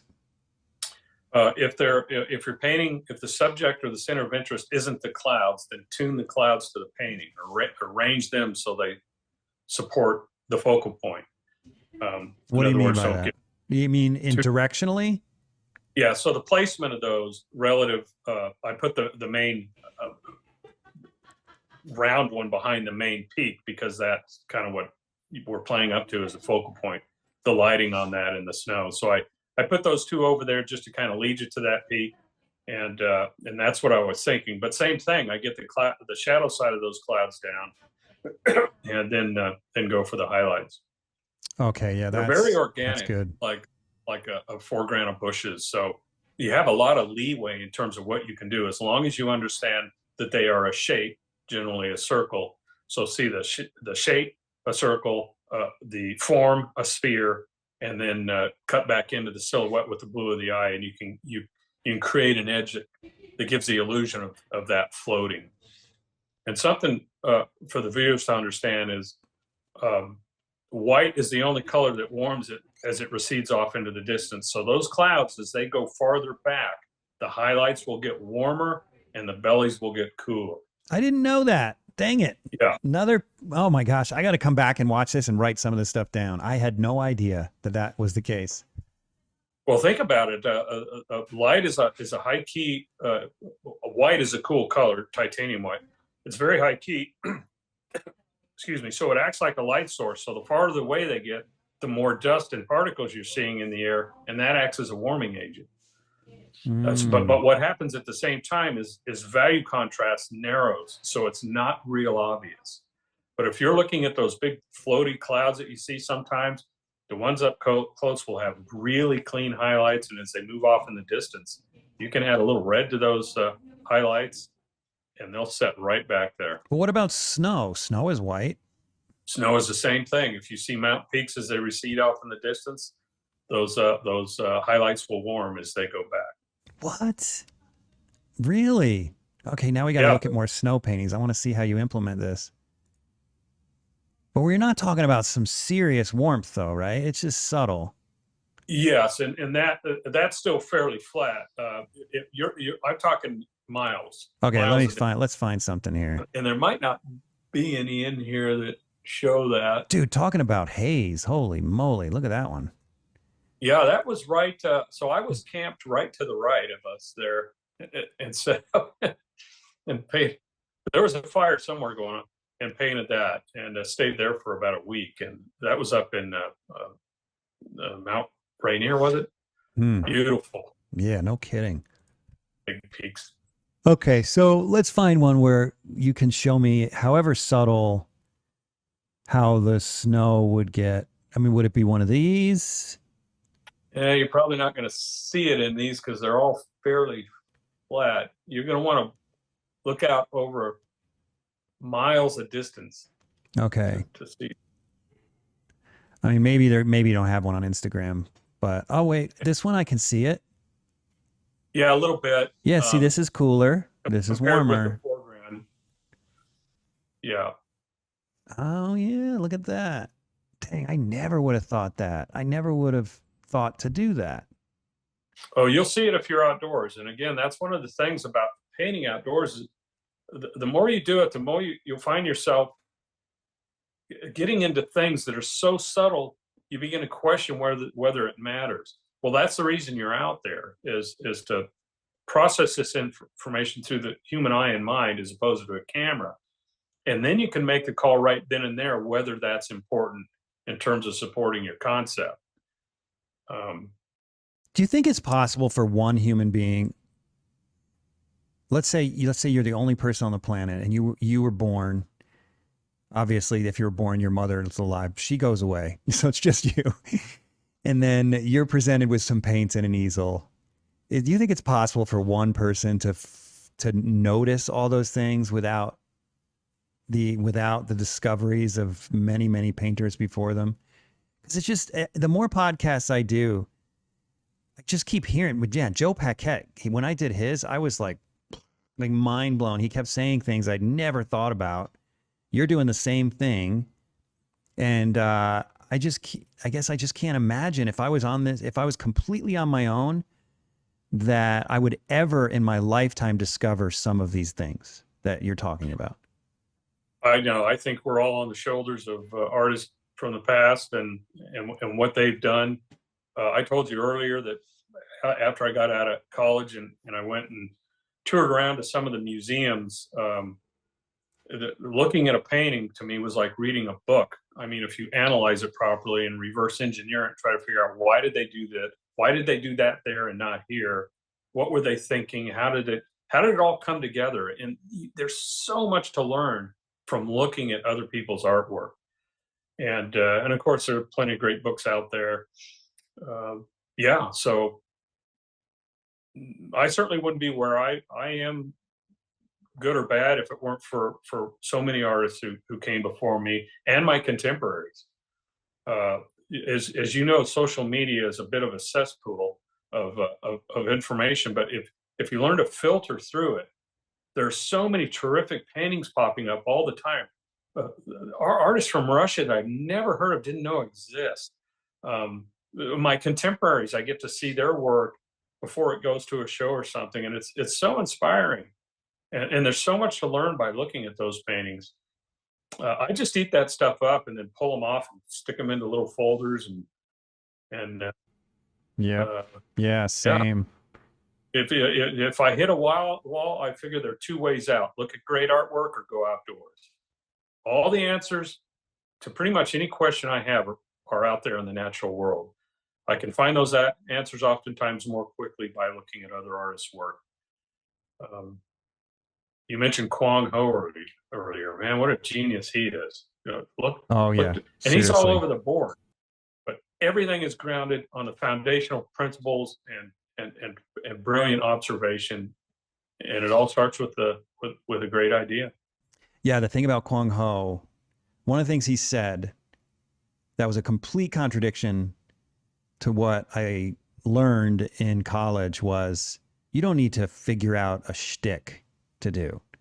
Just do everything well, and people won't care if you don't have a shtick. And I don't know how it was for you when you were in school, but I would assume, since you were in this modern department, that they probably said the same thing. You got to figure out, do you want to paint rubber chickens for the rest of your life? Because, find out if someone else is painting rubber chickens, and if they're not, then you jump on that, right? And he's like, nope, just do everything really well. And the consistency will be in how you lay down the paint, and so on and so forth. And man, he's proven that. I mean, everything he paints sells. He sure is. You're going down a dangerous trail if you're trying to think what's going to sell, because the market will own you at that point, and you're not. If you're lucky enough to actually discover something. Yeah, that's if you rise to that level. A lot of artists. I've talked to a lot of very well-known artists who said, "Man, I'd love to go tour the country in a camper like you're doing and paint from direct observation." I said, "Well, you've got about 10 times the cash that I do, so what's holding you back?" Mm-hmm. Well, I got all these deadlines and this and that. And that's a choice. It is a choice. Who gets into art for the money? You'd have to be pretty stupid. I know. But I mean, a lot of artists make good money. I'm assuming you make pretty good money, right? I make a very comfortable living. Yeah, and so do I. But we don't go into it for that reason. You go into it thinking, oh, maybe if I'm like one of the Because everyone's telling you you can't do it. So you go into it for Yeah, the love of it. yeah, Jeff, when I got out of college, all my friends were getting jobs, corporations, they're getting married, having families, and making money and taking ski vacations and all that. And I was starving. And a number of them even and said, maybe, Matt, maybe you should give it up and go get a job somewhere. Those very same people lived through my adventures now. Hey, where are you going next? Oh, man, I'd love to be able to do that. Oh, I want to do that. You're going to pay for it on one end or the other. So figure out what it is you love to do. Understand that the greatest asset you have is you. So quit trying to outsmart what your natural loves are and follow them, embrace them instead.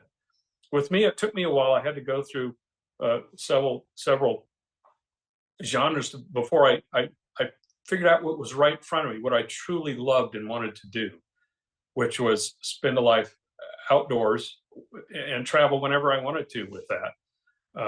When I first started painting the Sonoran Desert, I met with a prominent dealer here in Scottsdale, and he said, I can't give desert landscapes away. You're wasting your time. Get away from that as soon as you can. I remember walking away from that lunch and thinking, oh, yeah? Sit Oh back. my gosh. Yeah, we're cut from the same cloth. That's totally how I act when Yeah. people say I can't do something. And from that, I learned I was forced to really go out and decide for myself, answer the questions that were in my mind, why the desert is so beautiful to me and why I was responding to it. And the good thing for me is I didn't have many mentors or people to look to as inspiration, because nobody was painting the desert. There were some Maynard Dixon, Gunnar Weed Forrest, Jimmy Swinnerton, a few artists that traveled through here and there, but there wasn't, other than Dixon, a body of work I could really refer to for inspiration. So I had to go figure it all out on my own and embrace what was important to me. And one of the most valuable things I had that really forced me to figure out who I was my time in the field. You've got 2 hours. You can't overthink it. Respond. Intuition is going to kick in, and you're going to emote on canvas and try to balance that with intellect as much as you can. Then you come back in the studio, and it's intellect. And you try to bring as much motion in you can. That's why that fluid transition from one to the other is so important. I met a lot of pretty solid painters who don't paint from life, either wildlife or Western, and they think they're outsmarting all of us, but they don't understand how natural light affects their subject, how atmospheric conditions work when they're putting an animal, for instance, in a landscape. They don't understand the cool top plane, the 3 sources of light outdoors. They have no idea what that is because they're not out there looking for it. And it's beyond photography for the most part. But you've got to be out there studying it firsthand to figure it out. So you learn about your subject, you learn about your craft, and most importantly, you learn about yourself and who you are or want to be as an artist and how to guide that. Yeah. Out there. You know what I find, and this relates to the comment I made earlier, or maybe it was more of a question, but what I find is I have to go out and do it. This is for a portrait or anything. You got to look at it in nature, as you described. But then for me, that's not enough. Then I have to come back and look how other artists are doing it, what other artists have said, because there's just, and this is why the podcast is so great, because I just never would have noticed the warmth of that snow. It's that balance between experiencing it and then coming back and learning from people who have done it and going, oh, wait, yeah, now I see it, right? To me, the combination is the only thing that's working for me, you know? Well, whatever works, Yeah. run with it. Run with it. And it's a long-term deal. You know, I've been painting outdoors for, 40 years. And I have done some of the worst paintings ever done. I doubt that. They're just dreadful. There's some pretty bad paintings out there. Most of them are mine. But growth is, you know, when I came out of college, there were some really terrific artists who were performing at a top level as young people, and they're pretty much still at the same level, which is really solid work. But I haven't seen a lot of growth. I had nowhere to go but up. I was so bad when I came out, and it's been a fun, long journey because each let's say 5-year window of time, I see enough growth to give me hope for the next 5 years and the next 5 years and the next 5 years. And that to me is exciting. Meanwhile, I've got all these great artists, many of whom you've done podcasts on, that I can look up to and reach up to for information, inspiration Yeah, to that's what I mean. It's so helpful to have them. Yeah. we have to. Mm-hmm. Yeah. Do you feel like you're still growing? Or have you ever felt like you hit a plateau, even for just a short period of time, where it's just like, God, am I ever going to make a step forward? Oh yeah, I've experienced all that. I still see growth in my work through understanding, and that's it's inspired by the field work, and again, looking at great artwork. Mm-hmm. Go look at a William Herbert. There's a show at the Phoenix Art Museum now of William Herbert Dunton's work. They have about a dozen paintings. That guy was making decisions that so blow my mind. I don't. What world did he come from? What's the temperature in Phoenix right now? Hovering in the 90s right now. We're supposed to hit 100 again on Friday. I'm just wondering if it's worth a trip to see that, because I don't want to come down if it's 114. No. Oh yeah, the Dunton show. Yeah, make a trip and wrap around and go see that Dixon show over in Reno too. I want to get up and see that as soon as I can. How far is Reno from Phoenix? It's a drive. It's a 2-day drive, but I'd make a painting trip out of it. Man, I don't know if you've been watching on social media. A lot of images are popping up. A lot of those paintings I haven't seen before, and they're the Mojave Desert, the high desert up around that area, which they're just phenomenal. He was such a good designer, such a sensitive painter. Yeah, I want to see those, but to look at shows like that is really important for me. Mm-hmm. But come back in the winter when it's cool, and I'll show you. I said, good stuff. Well, I'm going down to Scottsdale. I teach every January in Scottsdale, so I might hit you up in January. That'd be great. That's my favorite month for getting out. Oh, heck yeah, man. It's like 60, 70. It's like heaven there that time of year. I like it when it's in the 50s. The holidays are over, so that's behind us. You've got 3 months of good outdoor painting in front of you. It's just a great time of year. Do you ever paint those trees? These are the most beautiful trees, probably at least in the top 5 beautiful trees I've ever seen in Arizona, and they're everywhere in Scottsdale. They're like green bark. Those are Palo Verde, which is the literal translation in Spanish is green twig or green stick, I think it is. Yeah. Do you ever paint those? I never see anyone painting those. Are they not a good subject in painting, or? They're a great subject, and there are several different kinds of Palo Verde, and the one I like is called Foothills Palo Verde. Their branch structure looks like scribble. They go in all sort of directions. They're growing and just kind of following the path they want. They're beautiful trees. Those are the ones I was showing you in those paintings, those round circles. Oh, really? Not literal portraits, but yeah, not. Do you have any paintings of those green barked trees? Yeah, there's one right to the left, to upper left. Go up one more to the left, down one. No, that's a cactus. Yeah, the tree behind that is a Palo Verde. Oh, right here. There it is. Yeah. That's Palo Verde. Now, okay. Palo Verde, it's important to understand wherever you are the difference in the plant life, because you'll see a Palo Verde morph into a mesquite tree or an ironwood, and they're all about the same value, but you'll see a color change with each one of them. So you can play around and exaggerate or play that down based on need. But Palo Verdes are beautiful trees. They sure are. Yeah. And the reason their bark is green is so photosynthesis can take place when they lose all their leaves when it's so hot. Oh, seriously? That's why? Yeah, that's why. No kidding. Wait, they lose their leaves when it's hot? Oh yeah, every little leaf is going to dry out. We're talking, it gets hot here. So it's like the opposite of Utah. The trees or the leaves fall off the trees in the summer and not the winter. Exactly. What? I had no idea. These natural desert trees do. But last summer in July, we had 29 days of 110 degrees or more in a row. It was a miserable summer. Why? Oh, is that okay? Why do you question why you live there when it gets that hot? Well, I grew up here, so I'm Okay. kind of used to it. You get used to it, but the older I get, the less patient I am with it. That's a good time to take a trip over the coast, Yeah. paint the ocean or up into the mountains, or Yeah. paint it. I I'd be, used to s- paint outside during the summer when it was that hot, but not anymore. you'd think your painting would just get all thick and clumpy. Yeah, it does. It doesn't though. It will bring the oil out a little bit, but not so much that it's problematic. Oh, It's okay. more you that's going to get cooked.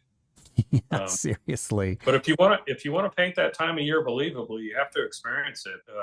Things are different. The sky is a different color. There's not as much contrast between light and shadow because everything is so bathed in light and washed out. Um, you need to kind of experience that if you're Hmm. going to paint believably. Kind of like the Australian painters, Arthur Streeton and the likes. You can see that heat in their painting because they lived it and they experienced it Man. You ever run into critters while you're out there painting? all the time. My son and I Right. took a trip Monster. down to the Sonoran Desert just to find a chuckwalla because he's really into animals and cinematography. We made a chuckwalla video. It was pretty fun. Yeah, Yeah, those are beautiful lizards. they are. Those. The tricky one to find is the Gila monster. If you can see one of those, Yeah, you're lucky. we were looking. We didn't get so lucky, but I've probably seen. I spent a lot of time outdoor. I've probably seen 10 of them in my entire life. yeah, that's pretty cool though that you've seen any. Yeah, So, tell me about this. What's going on here? Oh, is this just that's some? just a funny image of a butterfly flying by. I Oh was my mad gosh! Yeah, holy moly! that it photo bombed my reference shot, ruined my image. All right, I want to just look at a couple more, and then we'll wrap up here. This lighting is this now. This is golden hour. Yes. Yeah, and yeah, gorgeous. And then with the cloud, yeah, I see what you mean. You're like pointing the cloud right there at the, without being too literal, you're more or less making an arrow pointing right at the focal point. Yep, and it balances front to back, which is three dimensionally, left to right. It's a nice soft counter to the solidity of that cliff, uh, as is the silhouette of the trees in the distance. Again, Palo Verdes.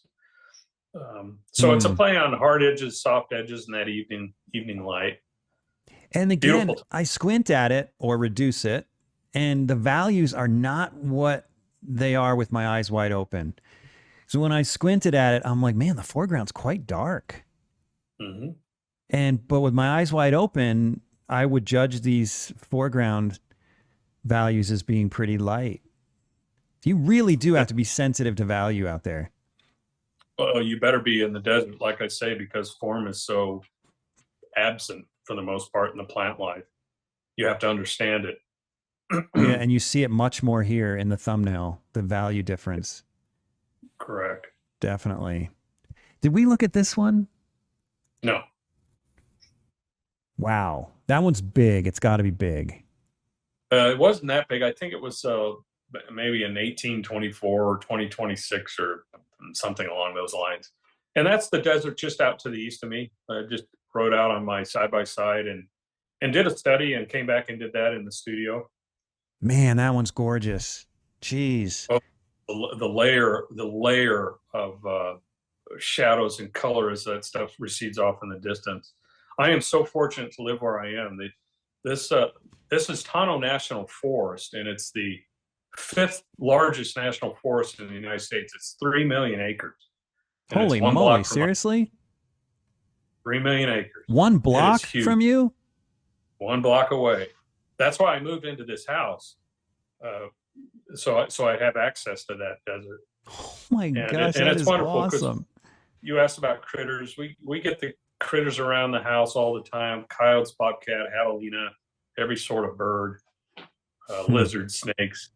Was out at my dumpster the other day and threw a bag of trash in, dropped the lid, and it startled the rattlesnake that was right at my feet, a Mojave. He was 2 feet from me.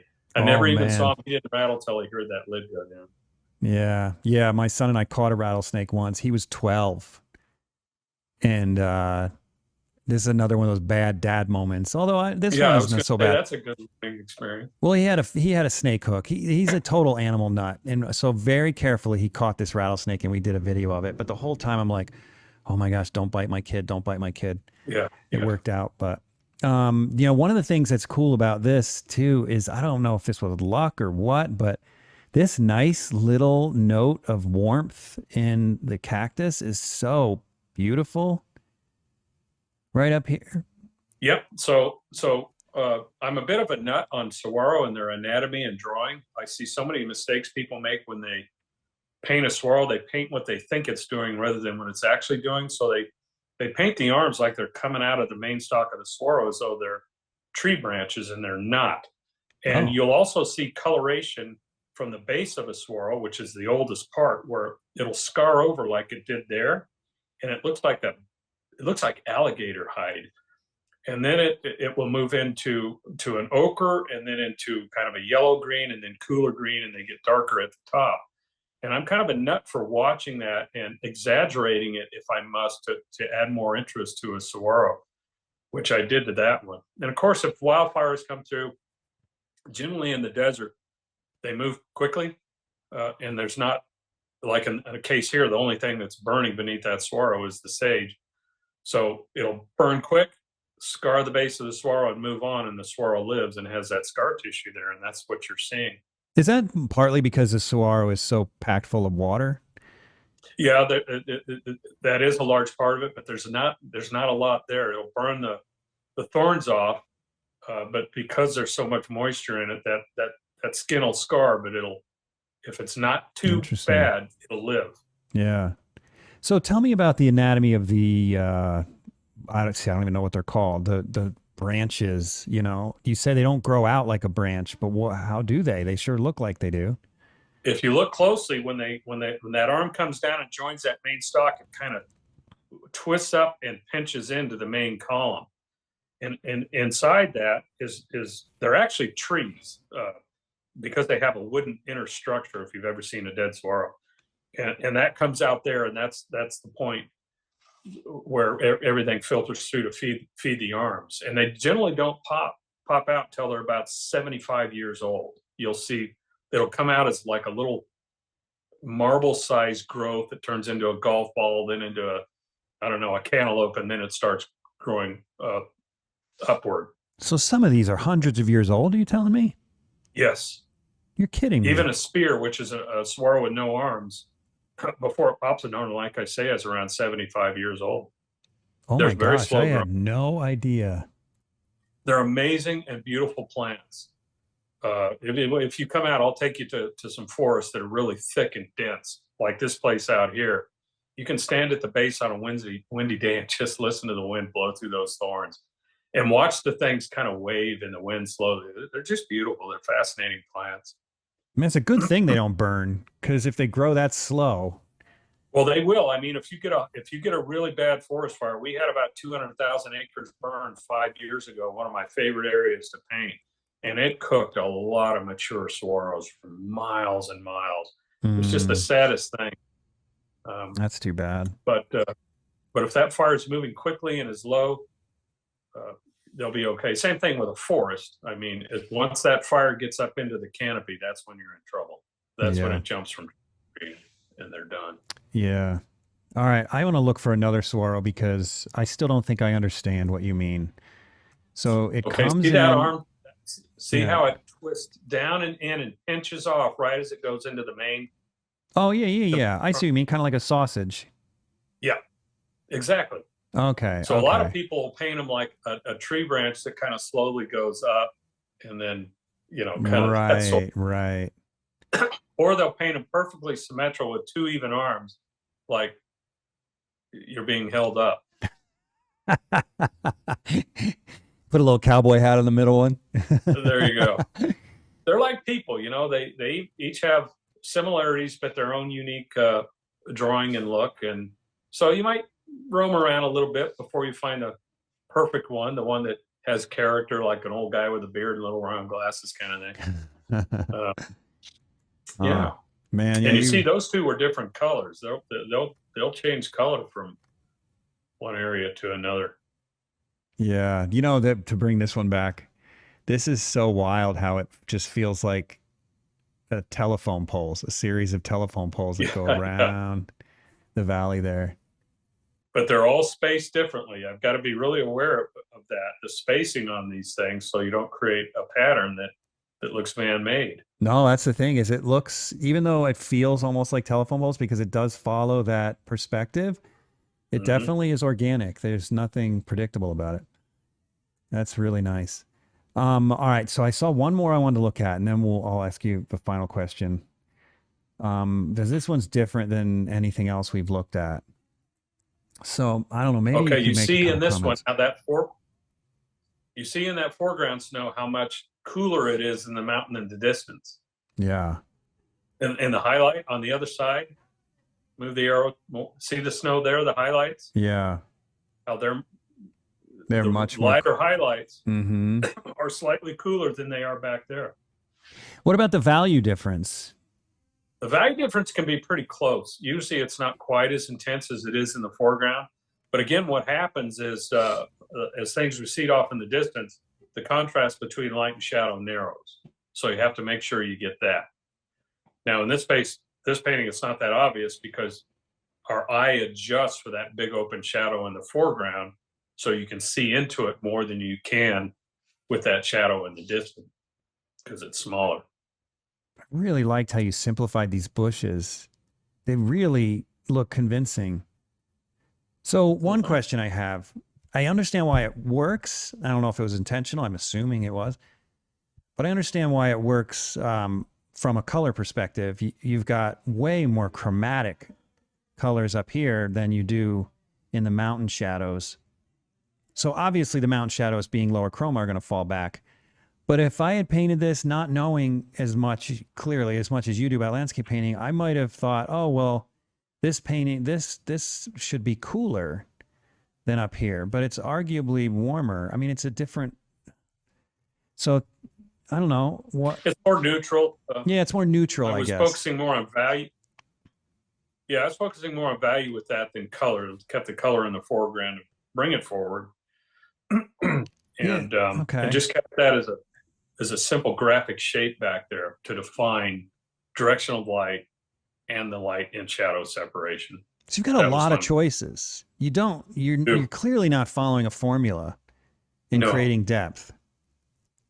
no, there's it's like Bill Reese used to say, Matt, there are rules and there are laws. You can break the rules, but you can't break the laws. So you have to understand, the laws of natural light and linear perspective and things like that. You can maybe break them just a little bit or adjust them, but you've got to be really careful when you're going there. Now a general rule: warms come forward, cools recede. You can break that rule if you know what you're doing and where to do it. Mm-hmm. So the trick is to know which is which and how you can use it to your advantage. So you did, just to confirm, it sounds like you did, but you did intentionally make this higher chroma so that you could make this a different color. Yes. So the foreground, you're seeing reflected light in there, and I want it to come forward. I want to Yeah. create the illusion of the third dimension in this thing going back into that distant peak, which was quite a large mountain. Now, sure, I could have gotten into that shape back there, that shadow back there on the mountain, and painted reflected light in there as well, and you would see it if you look at it. But does it reinforce the idea? The more information I put into that shape, the more it's going to come forward and blow that sense of depth and Mm. that sense of scale I was trying to create with the size of that mountain, following that draw right up into that peak. But if you were painting this a little later in the year, you still got snow up here, but you've got that flowery green and yellow hillside. You could get away with making this the color of the foreground because now you've got yellows and yellow greens in the foreground. Yep, you sure could. Hmm. Yeah, there's a lot of decisions to be made in It's landscape painting. constant, Yeah. and every decision affects everything in your painting. It's just you're juggling all these balls open one doesn't fall and take everything down. Mm-hmm. But that's what's so enjoyable to me is the challenge. Okay, I'm going to change this. I'm going to move this. I move elements around when I'm even outdoors painting on location all the time. I mean, nature is always perfect, but it's not always organized perfectly for the idea I'm trying to express. Right. So if I need to pull a tree from over here, I'll do it. I just make sure it's under the same lighting conditions or adjust them so it is. Mm-hmm. I'm creating a painting, not a document of what's in front of me. Now that's me. If somebody else wants to paint exactly what's in front of them, fine. And I've painted with many of the artists who have done that and proven to me that they're right. They're right for them, and I'm chasing what works for me. I want a painting. I've had many of my friends come up to me when I'm painting and say, "Where are you looking even? What are you painting?" "Well, I'm using that and that and that." Then back in the studio say, they'll look at my painting and say, "I remember that. You changed it." "No, I didn't change it. You just don't have the original reference to refer to. So you see it for what I was trying to do and what it is, which is a painting." Mm. Yeah, I was with Kimball Geisler once painting, and it was tripping me out. I'm like, "Dude, you're not even looking at that at all." And he's like, "No, I'm just using it as inspiration." I mean, it was so different that I literally said to him, "Why be out here?" And I can't remember exactly what he said, but he doesn't need to make excuses. I don't know if you've seen his paintings, but he knows what he's doing. Oh yeah. So I'm like, I'm not going to argue with you, man. You know what you're doing. Yeah. I don't. So, but I'm not buying that. Well, in landscape painting for sure, but we're all still learning, right? All right. Well, hey, so my final question for you, you've already given us a ton of great advice, but if there's one piece of advice you wish you had, or maybe you did have, but what's a great piece of advice that every young artist should have in your mind? Buy a good outdoor rig and go to the source. Really? Absolutely. I can't stress that enough. You need to get out and work from direct observation. And focus on the fundamentals: drawing, value, design, and color. I'd throw texture and edges in there, but they're an issue of placement, so they fall under the category of design. But what I'm trying to do is always break my subject down into its basic components and build up from there. And that is drawing, value, arrangement or design, and color. And once you get an understanding of that, get yourself an easel and get out, whether you're figure painter, wildlife, Western, landscape, and paint from direct observation. Good advice.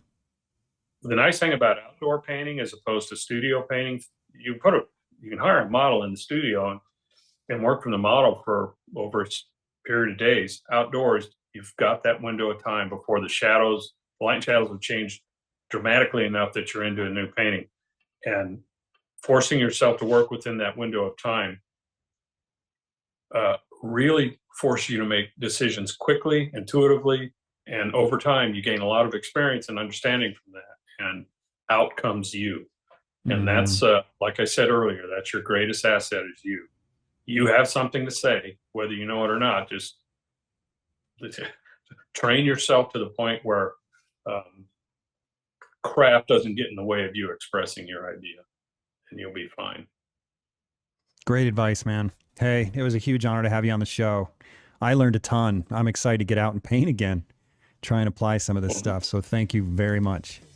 It's been my absolute pleasure, and I appreciate the interview. Thanks for tuning in to the Undraped Artist Podcast. If you enjoyed it, subscribe. And if you could, leave a comment or review. That really helps the channel. Please share the show with your friends, and if you're feeling generous, consider a monthly donation at theundrapedartist.com.